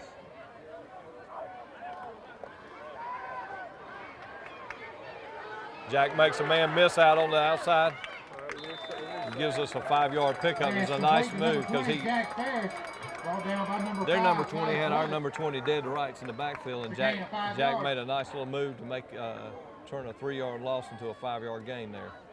Jack did an excellent job of catching that ball. It was a little off target back, and it would have been a lateral had he missed it. He did an excellent job by going back and getting it, and then turning it into positive yards. Good 5-yard gain. What could have been a loss. Jake Walker wide left. Jack Ferris wide right.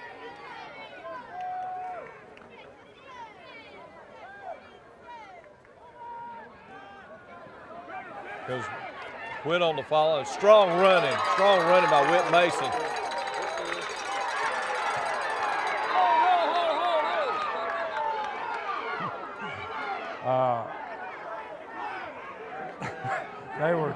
They were tussling with Whit a little bit. He gets up a little mad, and the guy pushes him, but not real hard, and Whit took a flop trying to get the personal foul penalty. Unfortunately, they didn't see it. That looks like a first down, though. After all that said, they finally figured out it's first down. I think if it had been some international soccer, they might have gave him a yellow card there. Yeah. I tell you what, Whit Mason is one tough customer.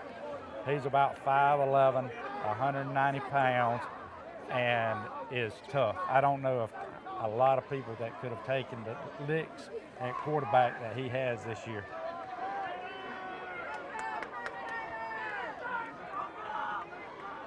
Jake Walker goes in motion. And we hand it to Chase Autry, and good hard running. Number 34, Chase Autry on the carry. It looks to me like the Bulloch kids are starting to get up a little bit slower, and we're starting to get a little bit of a little hitch in our step out there. It's a 4-yard gain. You're exactly right, and that's where Trinity, win, lose, or draw, they never give up. I know last year was a real tough season, and they played hard to the very end regardless of the score. This year, games have been really close. They just don't give up. Another handoff, Chase, and he hits a hole, and he does some hard running again, Barry. Chase Autry again on the carry, stopped by number 5. Nice, love it. It's another Crusader first down. Chase Autry beginning to get the feel of it back there. Fullback got that little crease and was able to exploit it. We saw this last year with Tyler. He had to sort of learn the position on the go, and there's a lot to be said for on-the-job training. Yes, it is. But when you got good guys, good young men that work hard, they're going to give it everything they got.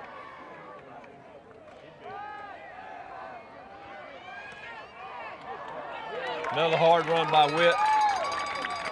We're getting positive yardage after that first hit, and that's the key thing here. Brought down by number 3, Billy Tillman. Witt's a little slow getting up. The gain is 6 yards. Some hard, second down. hard hitting going on. I think he may have got the breath knocked out of him a little bit. Well, he puts us in a 2nd and 4.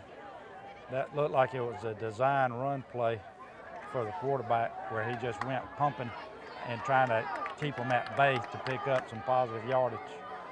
Well, we've been pounding that fullback in there all this time. Grant Gross is in a different position for Grant, certainly. But that gets him out there blocking, and Jake Walker with a nice run.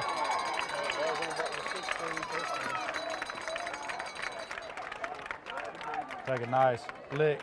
Number 22, Jake Walker carrying for the Crusaders.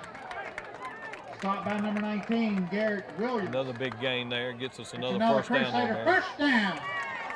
It's our best drive of the night. I know we drove down, but we just had a couple of big plays, but this has been steady running the ball here, Barry. Yes, it is. It's a 5-minute, 20-second drive, and the clock's running. There goes the counter to the foot to Chase. Chase Autry carries again for Trinity. Yeah, that was that. Number 1, Brock Sapp. That was that fake to Jake coming around, and Chase went up under him. Second down, 5 to go from the 12-yard line. Well, that toss has worked for us, and that's the key, is to have that option to work and make some focus on it, and then Chase pounded in there and delivered some pain. And picks up 5 yards on first down. That is huge.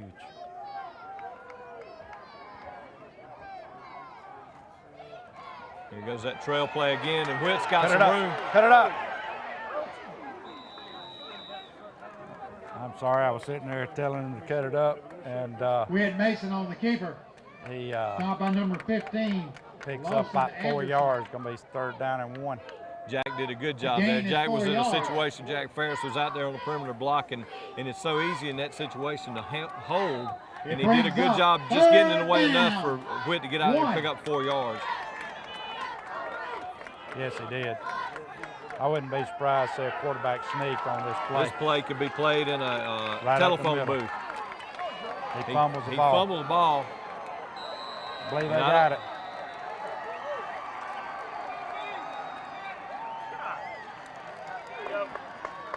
Looked like they were going to run that goose play, and it looked like maybe the ball got snapped before Witt was ready. It's hard to tell. Well, it was there. They had a wide gap. There was nobody head up on the center, and I'm not so sure he wouldn't have picked up 4 or 5 yards on the play. He may have just been a little anxious trying to get going. Yeah, I think he's a little shook up too. Yeah. He took some big hits on that drive. He did.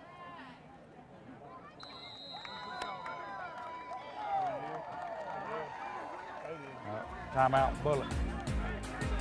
We're going to take a break. We'll be right back.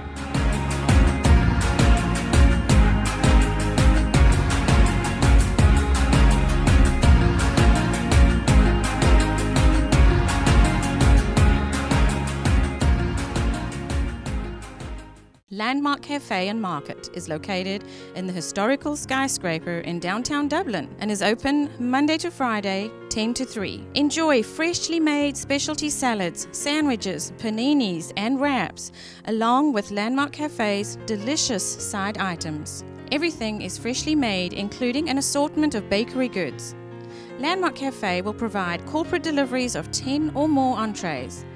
Call 277-0160 for your deliveries and takeouts. Enjoy a fresh and healthy meal with your friends and co-workers at Landmark Cafe and Market, located on the first floor of the historical skyscraper in downtown Dublin. We hope to see you soon. My name is Helen Powell. I'm the owner and instructor at Careers in Cosmetology. If you want an exciting, profitable career, come see us. My name is Shelly Staff, and I have been a stay-home mom for 18 years. I am so excited to attend this wonderful establishment. I love Miss Helen. For anyone that is like me, I would greatly encourage you guys to come and visit and see what Miss Helen has to offer.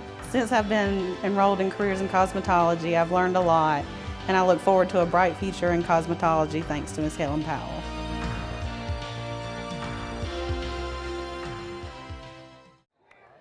We're back here at Cleve-Warnock Phil. Bulloch had a little confusion, so they called a timeout, their first timeout of the half, Barry.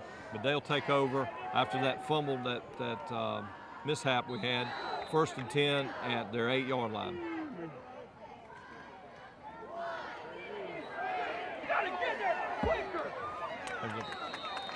That was there's a penalty flag on the field. That may come back. Look like maybe holding on that backside. And they have Bulloch has one of their, I believe that might be the Mock kid, Jake Mock, down after being tackled by Jake Walker. Yeah, I think Jake may have rolled his Mock's ankle up under him. Jake went in to make a tackle. Mock stiff-armed him, and he couldn't get him, but he didn't give up, and he continued to drag from behind, so he probably drove down and on his ankle. Well, we certainly hope their kid's okay. That's a big penalty, though, and we've had some of them tonight. But that'll put them from being 2nd and short to 1st and 14, because it'll take them back half the distance. You hate that for anybody. Both young men were playing hard. I tell you, going back to that first drive that we had, opening drive, it was a 6 minutes and 45-second drive, and coming up short, it's got to frustrate them. But this group doesn't quit. You can see them; they're going to try to do their best to keep them deep, not give up anything big. Well, it's got to give them confidence as they go back out and know that they were able to move the ball, and they were able to move it the Trinity way, running the ball to open up the throw.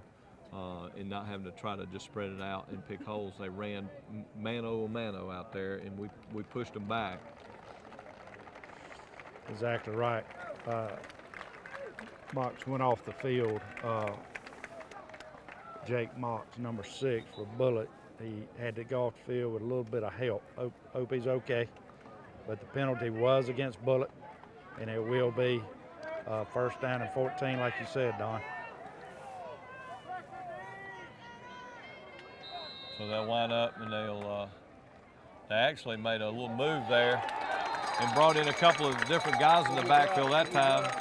That was number 20. Yeah, Keon Taylor Number 20 made the tackle. Excellent. Another junior. Taylor. That was a big play. That was a big play. No gain on the play. Looked like even a loss. Looked like a loss of 1, so it's going to be 2nd down and 15. We got them pushed back to the 3-yard line. They don't hesitate to throw, and in this situation, I wouldn't be surprised if they split them out. There they go. They come out in that pistol set. They haven't thrown to our left. Here it comes to our left. Oh! Someone cut off the pattern there. It looked like number 20, Davis Childs, cut off the pattern, and Pass Colin intended for number Crozier 15, was the Wilson closest Evans. man to the ball. Ball's incomplete. Well, Number 22, Jake Walker. Number 25, William Gay was in on William the coverage, Gay defending. and it flew over William and the guy he was defending, and Jake dove. Didn't really have a shot at it. So it's a 3rd and long. And these have hurt us tonight, but this is an opportunity for us to keep them pinned down and make them punt from the back of the end zone, which is what you always want.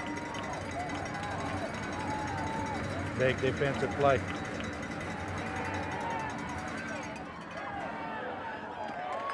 No flag on the play. No flag. They were jostling each other as they went down the field. Bulloch was wanting a flag. Gabe Meadows on the coverage.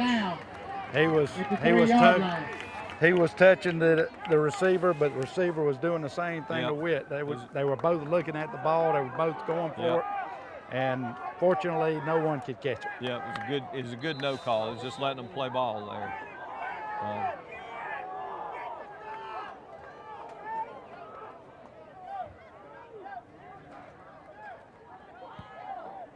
David good, Coleman strong, high kick with there. a fair catch. And he gets back on it. Yep, he gets back on it again. You know, sometimes when you have that one bobble, it sort of gets in the back of your head. It's almost like when getting the yips out there. Yeah, and I tell you, he's a young freshman. It's not from lack of hands, I can promise you that. He's got some of the best hands on the team. But the good thing about it, he got the ball back, no harm, no foul. And we've got great field position. Be first down from Bulloch's 36-yard line for the Crusaders. Let's see if we can finish what we started a minute ago. That's right. I think they'll keep doing what they're doing, is just that power running. 3 and out was huge for the Trinity defense in that situation. We got Grant Gross out here wide again, and that to me makes you think we might pitch it and come this way and use him for some downfield blocking. Got Gabe Meadows, you're exactly right. Nice hard run by Gabe Meadows. It's a nice job by Keon Taylor getting downfield and finding someone to hit. Sprung him for those extra 5 yards there. It's a 7-yard gain. 2nd down, 3 to go. That was a nice run by Gabe. Picked up, what, about 7 on the play. Puts us in a 2nd and short. And that opens up some options there, but I don't think we're going to get too tricky right here.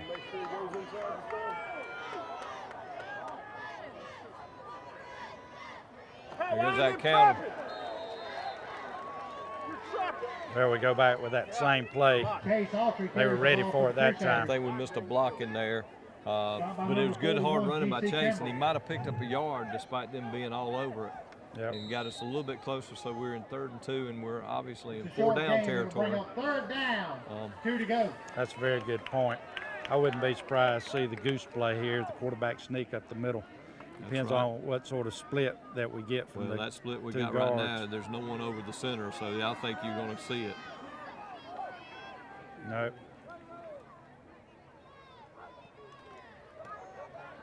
They gave it to Chase, and he might have picked up a half a yard there. I think that goose play would have been the play there. He picked up a yard, so 4th down and 1. Number 43, Nate Rice. Yeah, the goose play would have been a big play. On this one, they're going to be expecting it. 4th down, 1 to go. They got big number 8 in there. 6'2", 235. He's a big man, but they're still a little offset, and he's moving out. And there he goes. Chase comes, pushing him in there. We got a good Yeah, mark we over got a here good by mark this over one. here. We got And one bush push one there. over there. I think he had it before Chase pushed him. The gain is enough for a Crusader first down. But you know how important insurance is. Yep, we don't want it too close. It's going to be 1st down and 10 from about our 25-yard line. We've dominated this 3rd quarter, Barry, and we certainly need a touchdown out of this drive. Well, the last game we dominated total offense against Pinewood, a Final Four preseason pick. Go, Gabe. Gabe's running hard. Nice. Got a flag on the play. Gonna be holding. Or blocking the back. It'll be a Number 11, hold. Gabe Meadows running the ball for Trinity.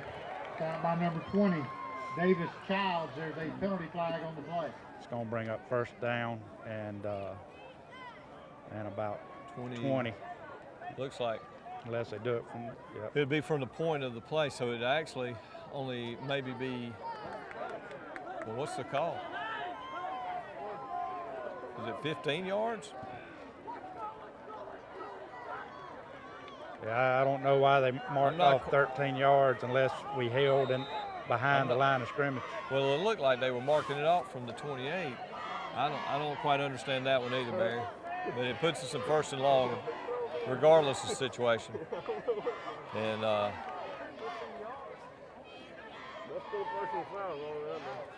they called holding. They called holding. But it may have been from spot of the foul. It's like we're a little confused.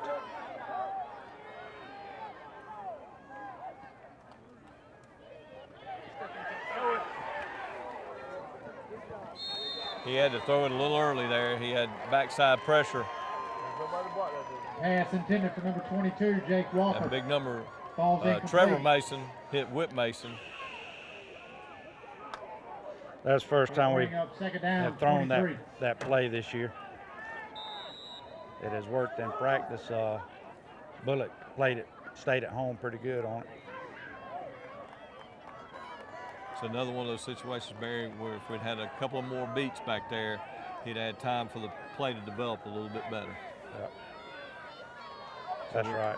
And maybe play the run a little bit more on it, like you're gonna run. Right. What are you doing? God,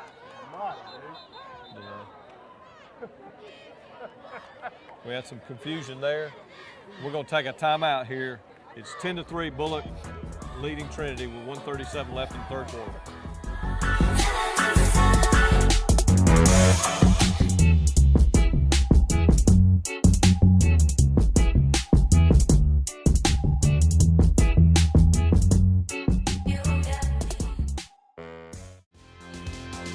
This is the Century 21 team, and we're here to help you win your game. George Durden. Ann Adams. Ruth Watson. Charlene Lamb. Delton Lamb. Jay Brantley. Raina Dubberly. Leanne Walker. Jody Tanner. Beverly Forbes. Pam Tillery. Yvonne Robertson. Benny Helton. David Deeves. Jim Jarrett. Put the Century 21 team to work for you today. Integrity Hospice of Dublin is your trusted healthcare partner. At Integrity Hospice, we care about you and what's best for your family. Our team of professionals assist patients and families face the most challenging days of their lives with dignity and compassion. Our approach addresses the holistic needs and wishes of our patients, from medical and pain management to household and nutritional assistance to emotional and spiritual support. Integrity Hospice, serving all of Middle Georgia. Trust, compassion, dignity. Integrity Hospice, Hillcrest Parkway, Dublin.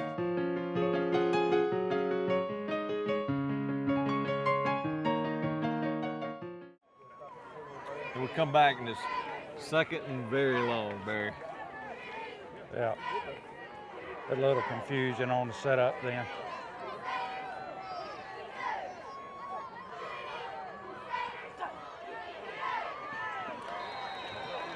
Excellent one-on-one tackle. Not very much there. Pass complete to number 20, Jack Ferris.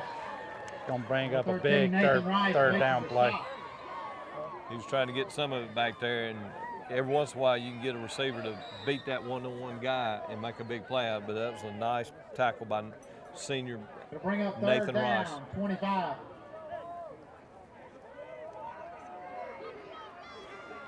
You bet this one's gonna get put up in the air.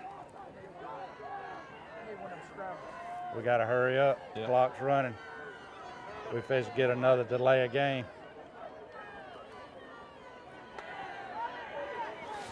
Jake's behind him, and he makes the catch. Touchdown, Trinity! Pass is complete to number 22, Jake Walker.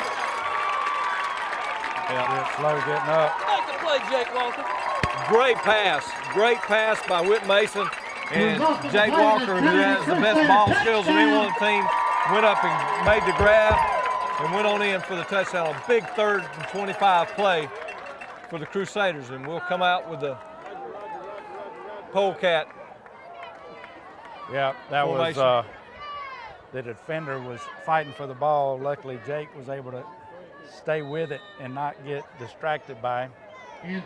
Beautiful pass by Whit. Couldn't have put it any better. I was worried that Whit was going to get to the line of scrimmage because he kept moseying up towards it, but he held up and made a great pass, his best pass of the night. Colin Crozier for the very important point after. Snap, the hold, the kick, they're good. Good. The point after is good. That was close. 48 seconds remaining in the 3rd quarter. Your score, Trinity. We're 10 to 10.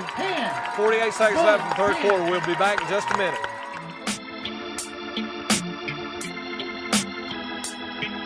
Whoa.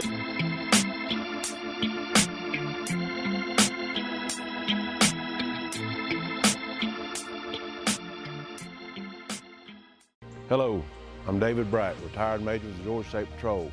Please join me in supporting and voting for re-elect Sheriff Bill Harrell. He's the man for the job. Greetings in the name of our Lord and Savior Jesus Christ. My name is Kendrick L. Smith. I am the pastor of the Image of God Ministry, and I am in support of our longtime friend, Sheriff Bill Harrell. I urge you to go out and vote for him. Give him your support. I do. I'm Johnny Davis. I'm the Support Operations Supervisor for the Lawrence County Sheriff's Office. I retired from the Georgia State Patrol as a captain. I have almost 40 years of experience in law enforcement, and I support Bill Harrell for Sheriff of Lawrence County. I am Jimmy Taylor. I'm a former investigator for the Lawrence County Sheriff's Office, and I support Bill Harrell. I would appreciate your support. Please vote WA Bill Harrell, Sheriff of Lawrence County. Thank you.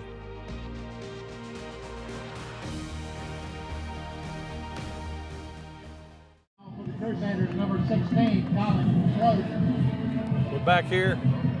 48 seconds left in the 3rd quarter, Barry, and we're kicking off, and it's a whole new game. It is a whole new game, and Trinity has had the ball just about this entire quarter. They've had 3 and out. Other than that, Trinity's had the ball the entire quarter.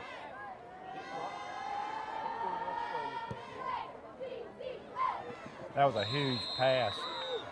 You know that was like 3rd down and forever. 25, 3rd and 25.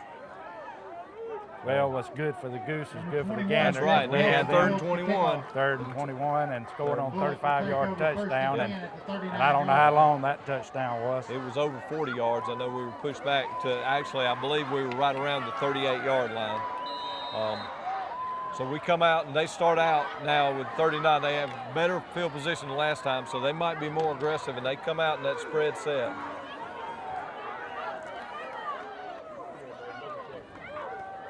We get good pressure.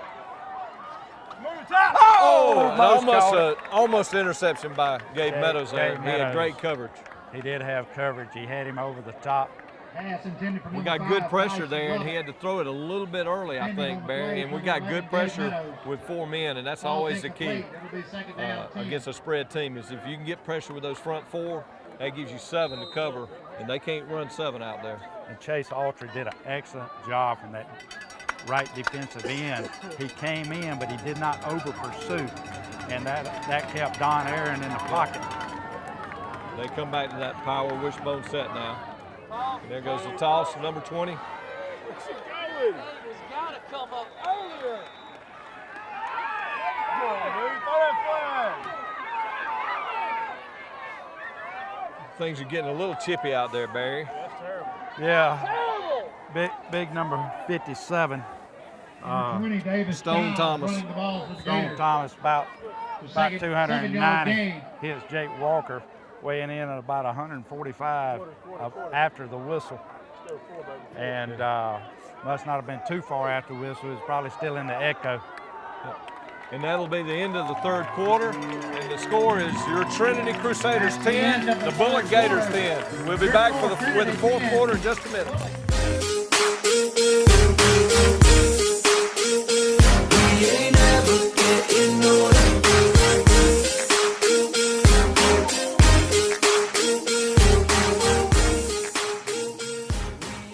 There's more than one way to get professional lawn care. Do it yourself, like this homeowner, with whatever this is. Pros use reliable, powerful Gravely equipment. This homeowner gets by with something else. Gravely delivers the high performance and quality professionals stake their reputation on. Gravely outpowers, outlasts, outperforms. Get what the pros use. See Myers Equipment and Supply for details.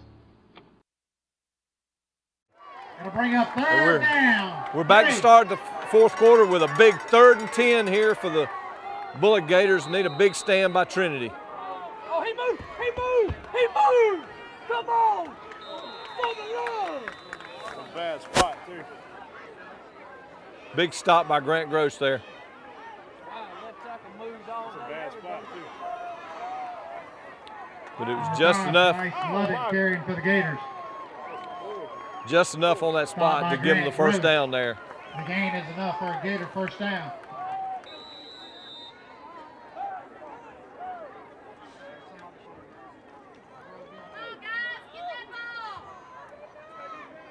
We come back 1st and 10. Bulloch stays in that tight wishbone set. They've moved number 5 back to one of the halfback positions now. And he's leading on the toss. And there's number 20. And ridden down by Jake Walker after a big gain, though. Number 20, James Childs. Carrying the ball for the Gators. Run down by number 22, Jake Walker. The gain is enough for a Gator first down. So the Gators have got a little bit of momentum going here, and they've gotten it down to the Trinity 30 as we start the fourth quarter. We're rotating some of our kids in now. Kalen Williams comes in for to help out on the defensive line. They go back and put Lovett back at fullback, and they run him, and he runs hard for a gain of about 3.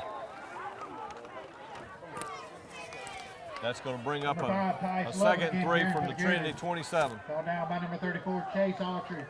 Number 64, Grant Gross. That was a big first down there for Bulloch. It was real close. It was a questionable spot, but they got the first down, then busted a big play there, Barry. We held up pretty good on 2nd down and brings up a big 2nd and 7. Well, maybe we can bow her back and get a stop here. Looks like they gone back to what they started the game with, that wishbone. With mock out, they moved the fullback Lovett to the halfback position to give some lead blocking there. He had a big block a while ago, but that time the 30-yard line made a good tackle on number 20, Davis Childs. Yeah, it was Keon Taylor and Colin Crozier came up hard, making him trying to bounce it outside. And since he couldn't cut it up, he bounced it and fortunately tripped. So lost his footing. 3rd and 10, and they go back to that spread, sort of a modified pistol set up here. They tried to draw us off sides. Fortunately, couldn't do it. Yep. We almost jumped off, but we held our way. And Bulloch just used their 2nd timeout, which is big here with 9:45 left in a tie game, Barry. That is huge. We're going to take a timeout as well right here.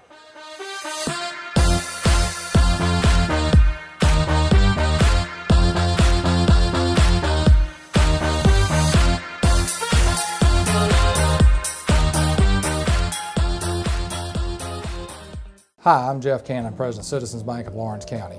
If you're presently a customer of ours, we'd like to take this opportunity to thank you for allowing us to be your bank. We appreciate the confidence you have placed in us and enjoy providing you with the most up-to-date banking products and services to satisfy your needs. If you're not a current customer, we would like to invite you to stop by and let us show you true community banking at its best. We concentrate on our local community, doing our part to make Dublin and Lawrence County a better place to live, work, play, and retire. We recently introduced 2 new products, eStatements and Access Now, our mobile banking app. Both of these products will help to make banking with us more convenient and will also help to provide you with a safer and more secure banking experience. We are home to Dublin and Lawrence County's original Student Advisory Council, which will be entering its 13th year this fall. We've had over 300 students who have been through our program and look forward to welcoming the class of 2017 to our family. So for all your banking needs, just give us a call or stop by and let us show you personal banking at its best. Citizens Bank of Lawrence County, member FDIC, and an equal housing lender. The City of Dublin Natural Gas Department wants you to round up your old appliances and trade them in for brand new appliances during the Natural Gas Appliance Rebate Rally. Right now, get a free 40-gallon tank-top water heater and free gas service installation. Pick up the phone and call the City of Dublin Natural Gas right now and start saving money today with the City of Dublin Natural Gas. And now we're back. Barry, it's a big pivotal 3rd and 10, and 3rd and longs have been the key to this, the story of the game tonight. Really, it really has. You know it's 2-down territory here, or 4-down territory. They're gonna, if they get good yardage here, I'm sure that they will go for it on 4th down, depending on what sort of field goal kicker they got. Wins left and right.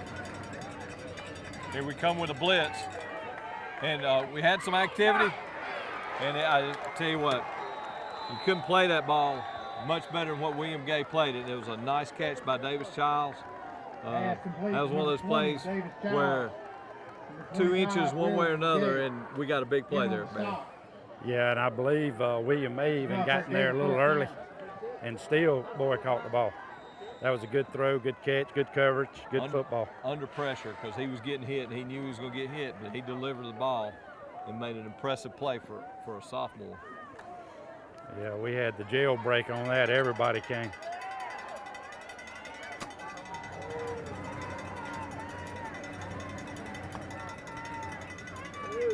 And they give it to the fullback. Nice play, William Gay coming up with penetration there, Barry. Tice Lovett carrying for the Gators, brought down by number 25, William Gay.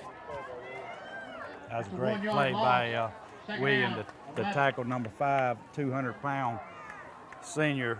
Williams probably 145. Like I told you, he's a state championship wrestler. He ain't afraid of nothing.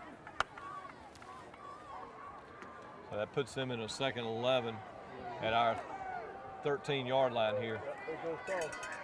They go back. I'd look for that toss again, number 20. They toss it, number 5. Another great play by William, coming in the backfield, beating his blocker, and he trips him up. Number 5, Tice Lovett again on the carry. Defense is bowing their neck again, just like they did at the beginning of the game. This is like a heavyweight match with people throwing haymakers. We've had kids come out, and their number 5, Lovett, just went out of the game. He's banged up and tired, and it comes down to who wants it, Barry. It really does. It's 10-10, 8 minutes to go in the 4th quarter. Trinity has injuries on the sidelines, but these boys on the field are playing their hearts out. They go back to that spread, and we get some activity. Great play by Colin Crozier to get his hand on that ball. Pass broken up by number 16, Colin Crozier. Don't call him a kicker. Colin Crozier started the year, played last year, all year as just a kicker. This year he told the coach, I want to do more than just kick. And because of the injuries, he is getting his opportunity. And I'm going to tell you something about Colin Crozier. He's an athlete. He's not just a kicker. He's a heck of a soccer player and a heck of a football player. They're going to line up here for just short of a 33-yarder. He showed enough leg, but you just never know in high school. No. Good penetration, and he's wide. He's wide and short. We had great penetration by Griffin Hill coming across there. I thought he was going to get his hand on it, Barry. Let's go back to that pass that Colin broke up. It was in the receiver's hands. He was taking it in for the score, and Colin Crozier got his hand on the ball, deflected it, and knocked it out of the receiver's hand. That may be the play of the game right there, as far as a defensive play of the game. We come back and we're going to start. 7:41 left in this game, Barry. We need another one of those 7-minute drives like we started the game with. We come back out wide. Single back set. And there goes Witt on the keeper. And we got another holding. Got a holding call out here. That'll take us away. With Mason on the carry. There's holding on the play. Looked like it was on the outside. I believe it may have been on number 71, Kalen Williams. Yep. He turned his man outside to give Witt that space. The guy throws Kalen down. Grabs Kalen's jersey.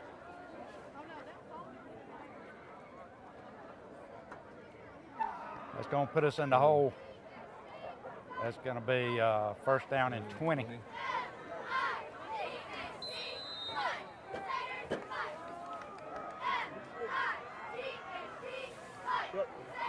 They got the laptop up here, and they're watching it on replay, and we were not holding on the play.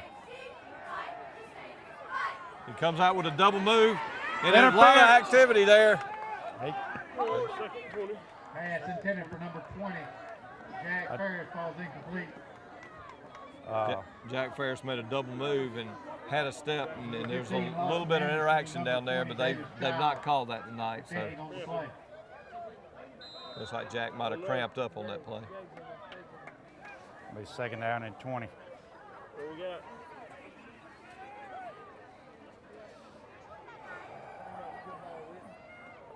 Jack was held on the play, but we did not get the flag.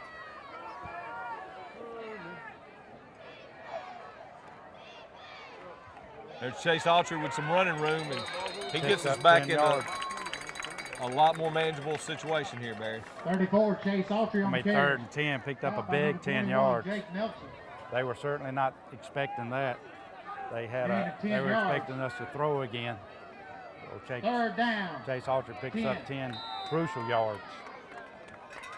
And those are big yards here, because if we don't, every yard we get forward will push them back if we can't convert this third down here, Barry. Jackson Brack leads the line up. Jake split. Right. Gabe left.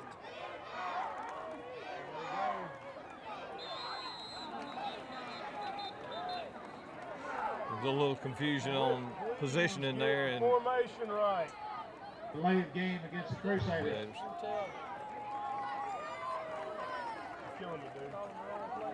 Takes us from a 3rd and 10 to a 3rd and 15 here, Barry.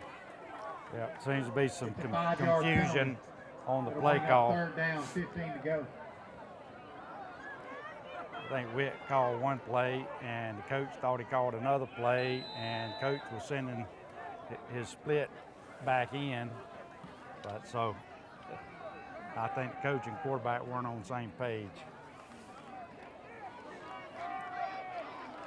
So 3rd and 15. I know it. I know the get them lined up. That's the problem.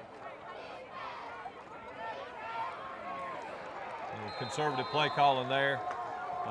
Try to take them by surprise, not make a big mistake. On the carry. And put us in a 4th and 14, Barry. Yeah, that it's a gain of the 2 penalties. It'll bring up 4th down, 14. We had 15 yards worth of penalties on that series, and that certainly back to punt number 14, Whit Mason. Hard to win tie ball games 10 to 10 when we keep making mistakes.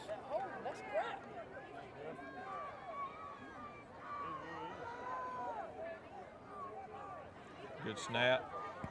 And another good punt. Good punt with some forward roll on it. They're going to get it about our 48-yard line. Good field position for Bulloch. The punt is down at the 48-yard line. Bulloch will take up. We'll take a break right here as Bulloch comes back out.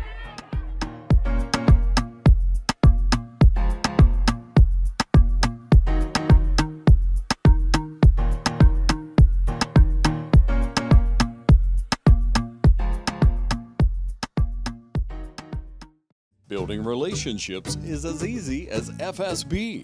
For more than 100 years, Farmers State Bank has been helping people just like you. Integrity, commitment, service. That's Farmers State Bank. Member FDIC and an equal housing lender. Farmers State Bank, Lawrence County's leader in hometown banking. Run clock. We're back, and this is crucial. This is winning time here, Barry. It's 5:33 left, and Bulloch starting on our 48 on a real short field.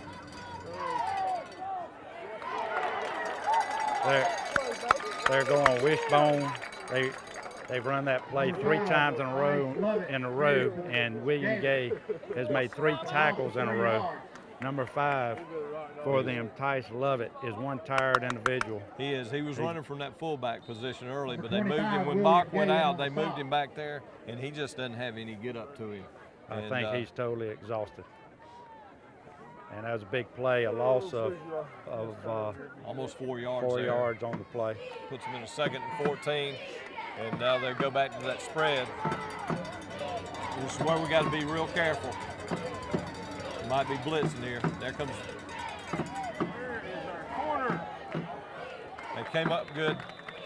They got a little push on us there, Barry. But we stopped them on about a 6-yard gain 25 there. William Gay, 64 Grant Grosh in on the stop. Yeah, they ran that little. I call it a hitch pass, and we were playing them a little soft. Yeah, I believe we'll be playing them up a little bit tighter here.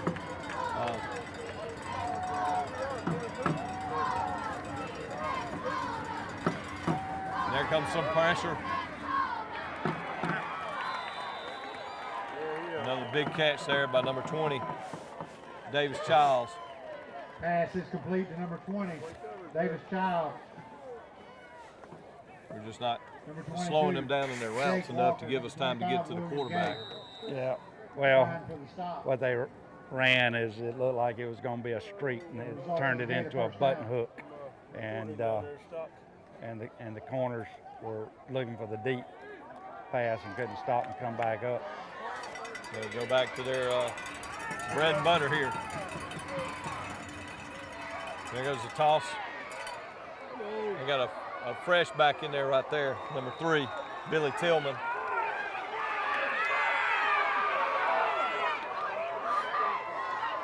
Number 41 for them, big G.C. Kimball, about 300 pounds.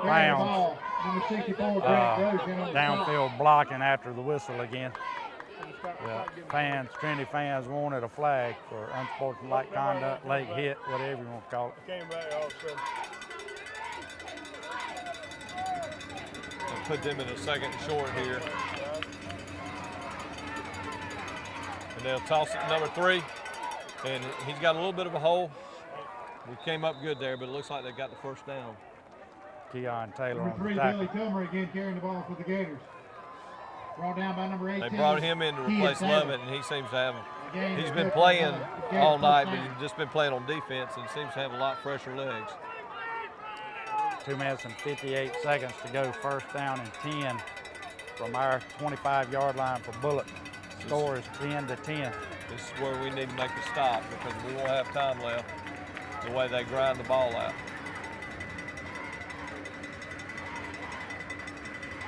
There goes the big fullback. Loses his helmet. He's got to go take a break for a minute. Number 5, Tice Lovett. He's got to sit out of play. On the carry. They brought him back in and put him back at fullback so he don't have to do so much running 22, Jake Walker. Side to side and go straight forward there. It'll be 2nd down, 5. He's definitely more effective straight ahead opposed to left and right. Clock stopped them for some reason. I don't know if we got our equipment. But that works to our advantage actually there. Yeah, it does. They come up that tight set again. They're gonna give it to number 3 again. But there's a great play by Derek Dixon coming from that backside. That was a huge play. And we're gonna use our first time out there. We're gonna take a break here.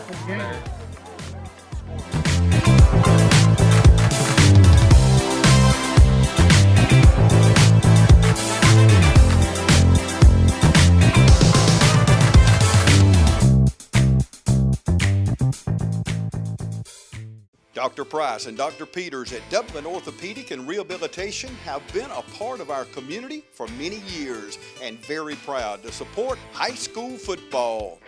We are proud of our children and their commitment.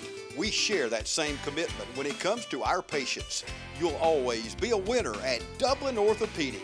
No referral ever needed. Just call us today at 272-3022. Whether it's a sports injury, carpal tunnel, stress fracture, ankle sprain, or any other injury, don't waste your time or money going to the ER, urgent care, or hospital. Come straight to the specialist, Dr. Price and Dr. Peters at Dublin Orthopedic and Rehabilitation, 2406 Bellevue Road in Dublin. And we're back for the biggest play of the game so far, Barry. 3rd and 7 from our 22. Bulloch's driving on us with 2:13 left. What do we do here? Well, they're splitting them out. Twins left and right. There in the pistol.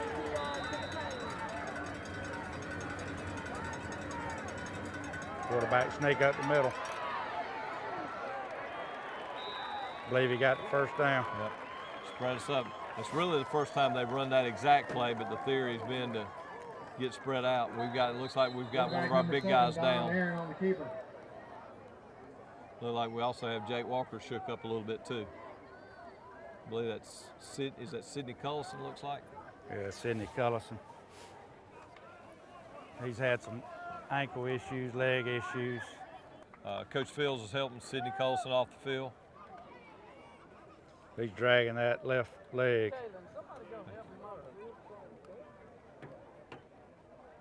He definitely won't be back with 2 minutes to go in the game. They won't. That's one of our big guys on the line that we need right here, because they're going to keep it real simple, I imagine. Yep, they're going to continue to work the clock. They're going to run the ball. They will not put it in the air.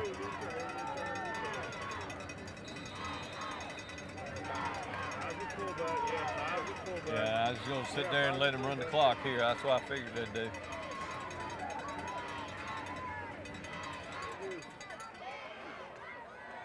There's some hard running there by number 5, Tice Lovett. I was surprised they went that quick. Tice Lovett again on the carry. Clock stopped for some reason. I have no idea why. Oh, his helmet came off. Yep. That's second. That's two out of the last 3 plays. He's got a problem with that helmet. It's a 2-yard gain. Yep. It'll bring up 2nd down. 6 Got to a go. minute and 45 seconds. The clock's ticking. 2nd down and 6. Bulloch's in no hurry. They're going to milk the clock. They're going to play for a score, whether a field goal or a touchdown. Derek Dixon jumps there, looking to blitz, looking to hit the. Yeah, Garrett's back for the first time in several weeks. He had a separated shoulder, Crusaders. and so he's anxious to get in there and make a play. He was just trying to split the gap there. And he puts him in a second short, but that's not really the most relevant thing here, unless we can push them back here and put them, because they got 4 downs, or they are in field goal range now. Yeah, we need a turnover. Somebody needs to get in there and strip the ball.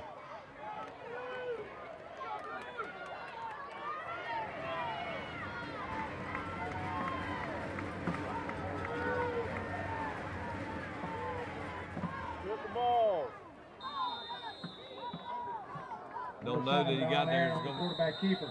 We're going to call a timeout here. Trinity's calling a timeout with 1:07 left. 64 Grant Gross.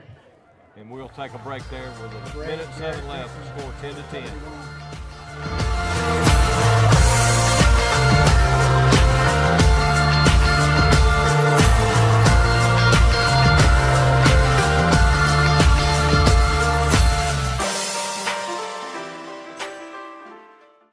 Hi, I'm Chuck Harwell with Community Bank of Dublin-Lawrence County, where our focus is you, our community. Our local lenders are here to help you with your business loans and your personal loans. Our decisions are made in the bank with an answer the same day you come in. Community Bank of Dublin-Lawrence County is where common sense banking never goes out of style. Other banks may come and go, but we're here to stay. We are approaching a decade of service for Dublin-Lawrence County. Thank you for your support.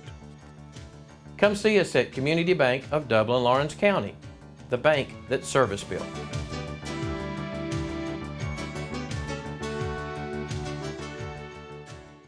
As your sheriff, I will promote within the ranks of the Lawrence County Sheriff Department. We have fine men and women with many years of service and experience that deserve to be promoted.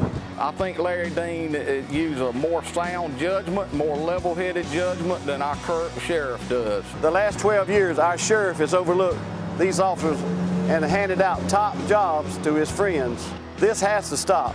With my administration, this will end. He served his country. He served us real well as a game warden with the state of Georgia, and he's been in some tremendous places to help people. Let's take politics out of the Lawrence County Sheriff Department. This massive turnover has to stop. Game warden is probably the number 2 officer with the state. The training is basically the same thing, the driving, the pistol, how to handle a problem. He got around 600 to 700 hours in that over the years. Same thing the State Patrol has. Please go to the polls and elect Larry Dean, Lawrence County Sheriff. I'm Larry Dean, and I approve this message.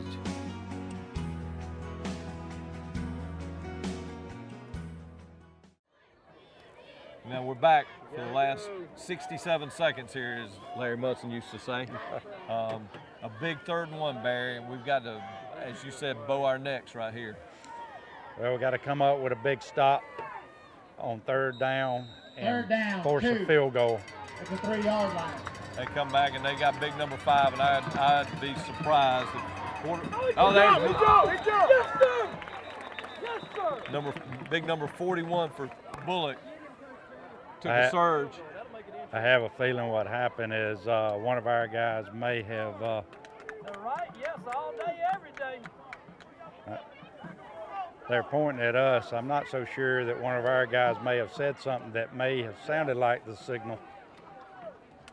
Nope. Motion against the Gators is the call. That's a huge play there. It takes them from a 3rd and 1 to a 3rd and 7.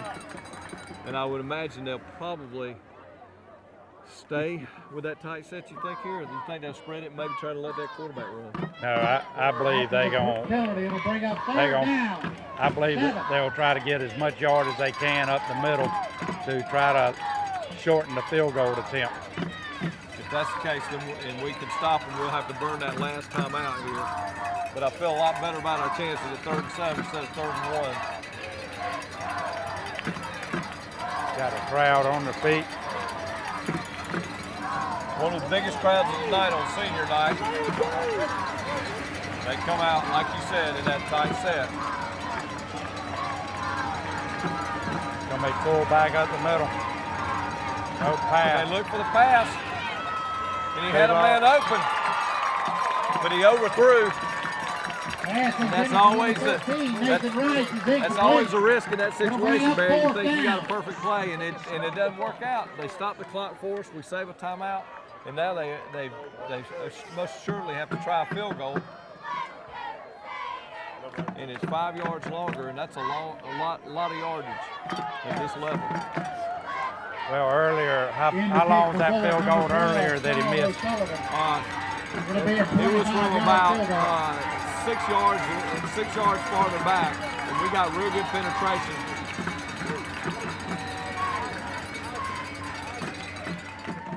Trinity decided to ice the kicker opposed to saving it for our offensive possession. Well, that's a roll of the dice there. I don't think there's a right or wrong answer there, but it's one thing to let a 17-year-old think about a kick a little bit longer. You see it work on guys getting paid $500,000 or $1 million to kick. Exactly right. Make him think about it a little bit. He is just a young man, and pressure's on him. And Bulloch, let me remind the viewers, Bulloch is undefeated in the region. Trinity has 2 losses in the region. This is huge for the Trinity Crusaders, and will knock Bulloch into a tie for first and they have to play Pinewood next week. The team that we took to the last second of the game. Be a good time for a bad snap right here. And he got a bad snap, but that got it in open. He's in the open.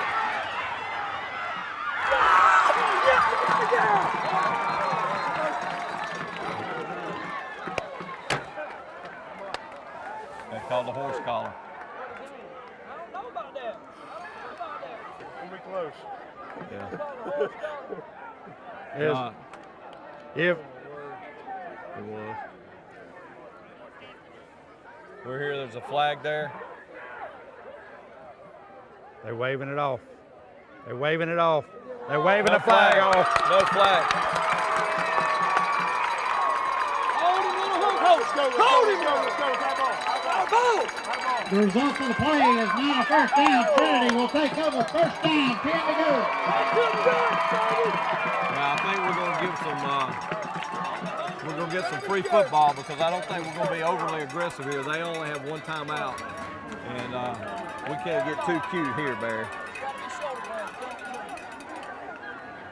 Number 11, Gabe Meadows, in on the tackle. That was Gabe on the tackle. He was having to play the pass, play the run, and he went up, and a referee away from the play called a horse collar, but the official on the play said no, he didn't. He had him by the shoulder pad, by the edge of the shoulder by pad. the edge of the shoulder pad, and as a quarterback sneak by Whit Mason. A little extracurricular play there. Keeper, there's a penalty on the play.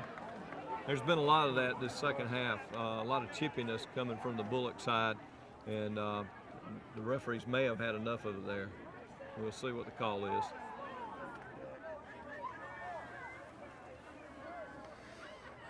We're just waiting on the play from the...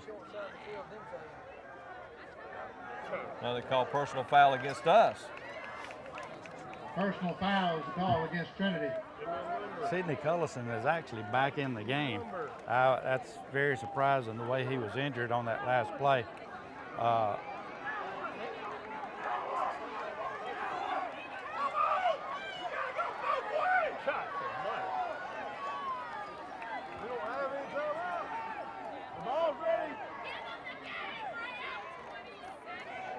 That was a dead ball foul, so it'll be second down here.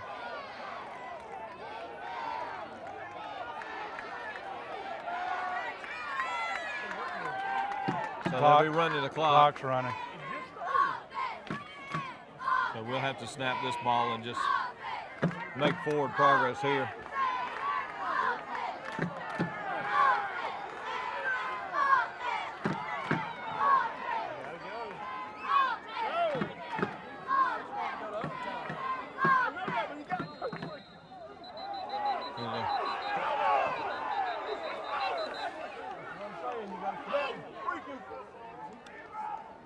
Well, they called delay of game, but I think the ball was already snapped. Yeah, I think so.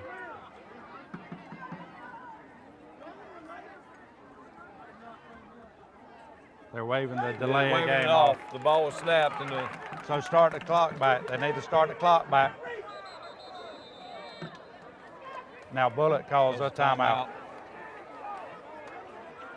They're going to make us snap the ball one more time. Yep. His last 50 seconds take longer than the whole third quarter, I believe, Barry. I believe you're right. That first quarter went by in 21 minutes.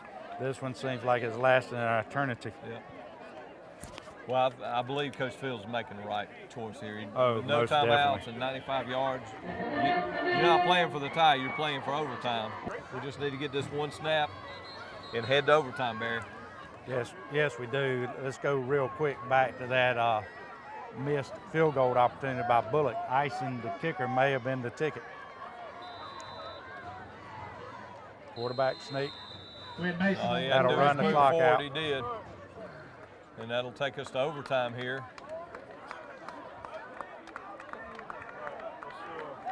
Whit Mason's having to get his linemen under control.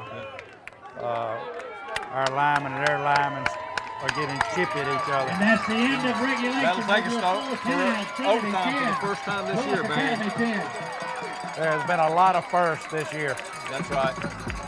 We'll take a break right here and come back with overtime.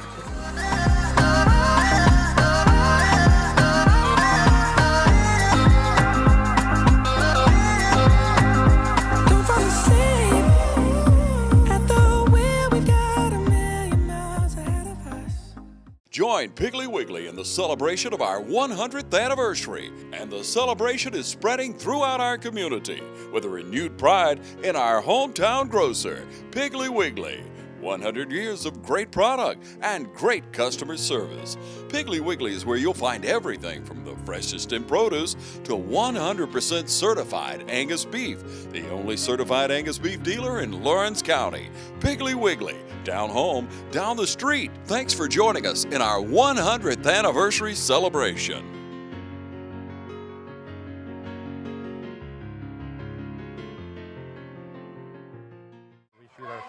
And our seniors come out for the flip here, Barry, and you know, there's two lanes of thought here. Some people want the ball to start with, so they can go be aggressive, and other people, if they win the flip, want to know what they got to do when they get the ball.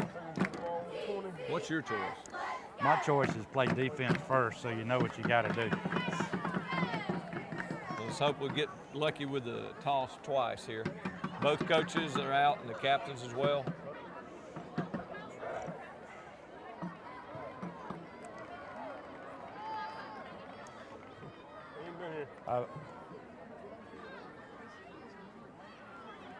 I just imagine that there's a lot of eyes on this game in GISA. Trinity is surprising some teams around the league. This spread on this game by just a mathematician that does that kind of thing for fun, not for betting, obviously. It kept narrowing the spread against Trinity, and this game Trinity was an 8-point underdog, and I think this is surprising I think a lot of people. that would be conservative. I don't think anyone would have been surprised to see Bulloch go out of here with a 2-touchdown win tonight. You know, especially the way they drove the ball the first series. But we set the tone with that stop, and our defense has played great. There's been a few plays here and there, but as we went on, we've moved the ball better than they have. Yeah, we have pretty much dominated this second half. We're going to be on offense first. Bulloch won the toss. Yep, that's cool. We've elected to go toward the scoreboard. Well, the way our offense has played the second half, that doesn't bother me. We've been real aggressive. We had on our heels, and we just got to make smart plays here and punch it in from the 25. Trinity will get the ball first. First and 10 at the 25-yard line. Sidney Cullison is back in the game. Matt Coleman is not. His helmet's off. He did walk out there as a senior for the flip. It looks like it might be his groin or his hip there seems to be troubling him. Let me check that. Matt is just a junior. Matt is not a senior, but that's how much he wants. Yep, and that's how much he wants to be out there. He may have a hip pointer too, the way he's holding that hip. Something's going on with his left side. Right. All right, we got. We come out with our traditional set with two wings and Chase at fullback. Golly, we jumped. Kalen Williams, number 71, jumped.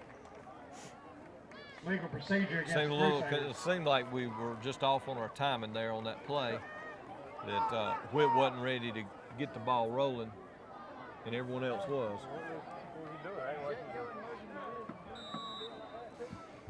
In overtime, there is no clock as far as a time clock. You do have time, your same 25 seconds to get the ball off. It's both teams get the ball at least once. The first and 15, and there's Jake Walker with a block. with a big block. Big block by Keon Taylor. He leveled number 21 and opened the gap for him. Brought down by number 19, Garrett Williams. A big 9-yard gain there by Jake Walker. It's a 10-yard gain. It was a good block. Second Jake down, 5 to go. was able to cut it up and pick up a big 10-yard on first down when it was first and 15.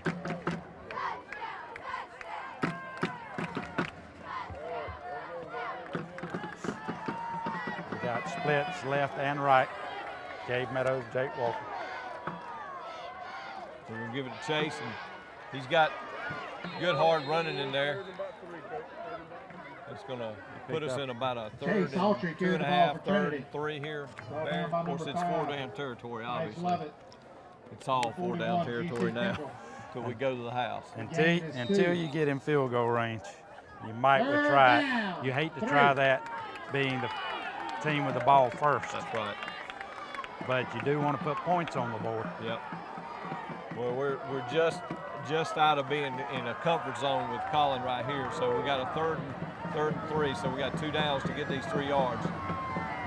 And there goes that trail play again. And Witt does a good job of cutting it up and looked like he got right to it. He got a good mark by the line judge. Looks like it's going to be 1st and 10. He's holding his finger up for first down. He's going to go ahead and give it with to Mason him. on the keeper. Brought down by number 13, Nathan He Price. made a good cut up there and reached forward, and it looked like they pushed him back after the fact. Measure. You can't. That's a first down. It's first down.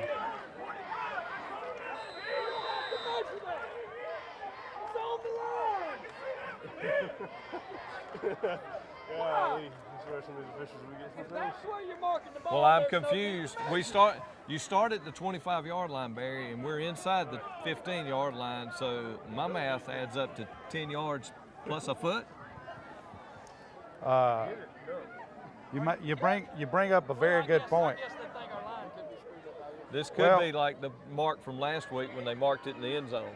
Well, when it was first down and from the 25-yard line. Unless our yard lines are crooked, I assume. I don't get it. That's one of the most awkward things I've ever seen. And he's finna stretch it out. And he has the first down. I'm glad new math is like old math, Barry. First down, that's a big series right there because we put ourselves in a tough situation. Now we know at the 5 we definitely have to be inside the 5. So now we know that the ball is sitting on the 15 and we have to get to the 5. Maybe just slightly over it like you're talking about. Looked like he moved it back a little bit as he spotted in the middle, which is okay with me. Yeah. I think we're going to keep it simple here. That toss with the tackle pulling has been working. Then got missed. Looked like we had a double pass. It was a double pass, but the play sort of got out of kilter there, and Gabe Meadows made a great decision there to go forward and pick up a yard or so. Witt coming out from under the center was trying to find a handle to the ball, which threw the timing off on that play. And Gabe did an excellent job by just getting a yard and not throwing an interception or not taking a loss. Looks like we're fixing to run that. There goes that toss again. It's going to lose about 5 on the play. The blocking just didn't hold up out there that time. They sort of read that play coming. It's worked for us all night. But they were prepared for it that time, Barry. Yeah, they were. They played that one well. The 5-yard loss. It'll be third down. And pushes us back also. We're going to take a timeout here because we're at a position where we got to make some good yardage here, Barry. Yeah, it's third and about 14. Losing 5 yards on that play hurt. We only got a yard on the first down play. Lost 5 on second down, bringing up 3rd down and 14 in overtime with Colin Crozier can hit a field goal at that distance, but you don't want him to have to try. The percentages aren't with us there, and so this is a situation where you don't have to get all 14, but I tell you what, those 3rd and longs, everyone's been getting all the yardage. You know, it hadn't been the 4th and short, so it may be a situation here where he rolls the dice, or he may just try to get part of the yardage back. I tell you, the one thing we hadn't seen all night, Barry, is the tight end right down the seam, and I know I called for it a couple times. Out of the timeout, it'll be 3rd down, you know, 14 for Trinity. It'd be interesting what set they come out. They come out in with twins over here. Yeah, I'm not real sure how confident we are in that play. Maybe a... Well, we're fixing to find out. It's going to be a wheel route to Jake. Nope. Got it. There's that great pass by Whit Mason. Great block by Chase Autry in the backfield. They got a kid hurt down. They come in hard. Big block by Chase Autry, son. A big block on Jake Nelson. I don't think he knows where he is right now. I hope the young man's okay. But it was a great block to give him time to make that pass and a great catch. Jack turned the right way that time, Barry. Jake. Pass complete from Jack number 14, did. Whit Mason to number 20, Showed Jack. great hands, great concentration. Beautiful pass by Whit Mason and Chase Autry. What can you say about him? If you remember, he dropped that first pass that was thrown to him at fullback, a fullback screen, and it made him mad, and he's played mad all day. And he just laid the lumber to number 21 to give Whit time to throw that touchdown pass to Jack Ferris. Huge play. We come out in the polecat, and looks like we're going to go back and kick it. It's a crucial kick right here.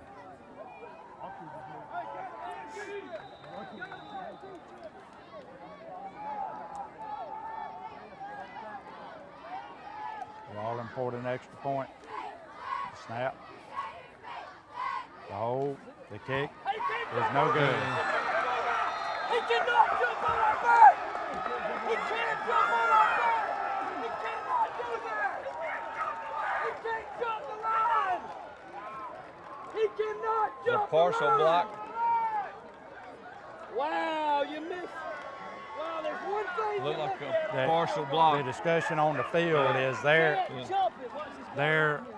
defense for Pinewood leaped over the line, maybe even used his own teammate for leverage to come across, and they blocked the extra point.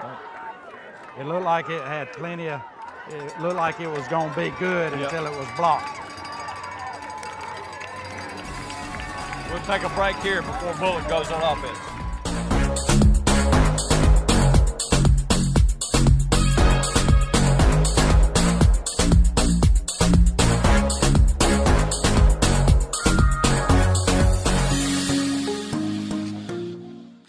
Welcome to Pitts Toyota, downtown Dublin, where people go to buy great cars at great prices. We're a family-owned and operated full-service automobile dealership, serving Middle Georgia since 1947. Hi, my name's Nick Camerata, General Manager of Pitts Toyota. I've been with the Pitts team since 2009. It's our promise to provide you with an enjoyable, stress-free shopping experience. We have a full-service website that's fast, convenient, and easy to navigate. Hello, I'm Steve Winter, Sales Manager here at Pitts Toyota. We provide a balance between the big city selection and the warm, familiar atmosphere of a hometown business. Hi, I'm George Key. I've been with Pitts Toyota for 34 years. When you come into Pitts Toyota, you'll be greeted with a sales staff who are knowledgeable, caring individuals, and our only goal is to satisfy you. Toyota, let's go places. We're back at a big first down play there by Derek Dixon. That Lovett kid's a tough kid. He's back in there again. Yeah, they were able to block William Gay that time, but Garrett Dixon came from the other side to make the tackle. Gain of about 3.5 yards. Gain about 3 yards for Bulloch, 2nd down and 6. Trinity up 16-10 in overtime. Bulloch's first possession in overtime. Trinity scored a touchdown. They stay in that, they go with that toss with a cut up. And he's still short of the first down though. It'll be 3rd and short here. As number 20, Davis Childs cuts up. Let's go, baby, let's go. And we got a big 3rd down here. Obviously, obviously. Watch the ball. Got to watch the ball. Watch the ball. 3rd down. 3. These short yard situations, they've either snuck it or used that number 5. There he goes. He stopped. He stopped short of the first down. It's going to be 4th down. You know they're going to go for it. They have to go for it. They have 4th and half a yard here. 4th down. And 2 yards. No gain there. Gain of 1 yard. It'll bring up 4th down. 4th and 2 here. They huddle up. The crowd is as animated as I've seen them in a long time, Barry. They come out in that tight set again, and we're all bunched up. They try to get us He to called jump. a timeout. He tried to Jump. get us to jump, and he called a timeout. Wow. Timeout, Bulloch. We had a defensive back on the other side. I think it was William Gay, a little antsy, but everyone held their place. Fortunately, Williams was about 3 yards deep into the defensive backfield, so his come up accident a yard. didn't hurt. So Bulloch takes their timeout here. It's 4th down and 2 yards to go. The game is on the line for the Trinity Crusaders and Bulloch Gators. Bulloch's undefeated in the region. Trinity has 2 losses, playing for that all-crucial 3rd or 4th spot, possibly 2nd spot, depending on what Pinewood and Bulloch does next week. And Coach Fields sends his squad back out there, and we got some banged-up guys out there. We got guys like Chase Autry, who's played just about every play tonight. Sidney Colson's been off, injured. Keon Taylor's played both ways, Jackson Brack. They come back out in that tight wishbone set. What? They liable to make us jump off again or try to. We still got to watch it. They toss it. No, he did not get it. He did not get it. Another great tackle. Ball game. That's going to be the ball game. Trinity, let's get the official ruling. Let's get the mark. That's your ball. Ball game. That's the ball game. Great win by the Trinity Crusaders. 16. Bulloch Gators 10. Fantastic win for the Trinity Crusaders here at Cleveland Warnock Field today. We'll come back in just a minute and choose our players of the game, Barry. I'm going to go into the field.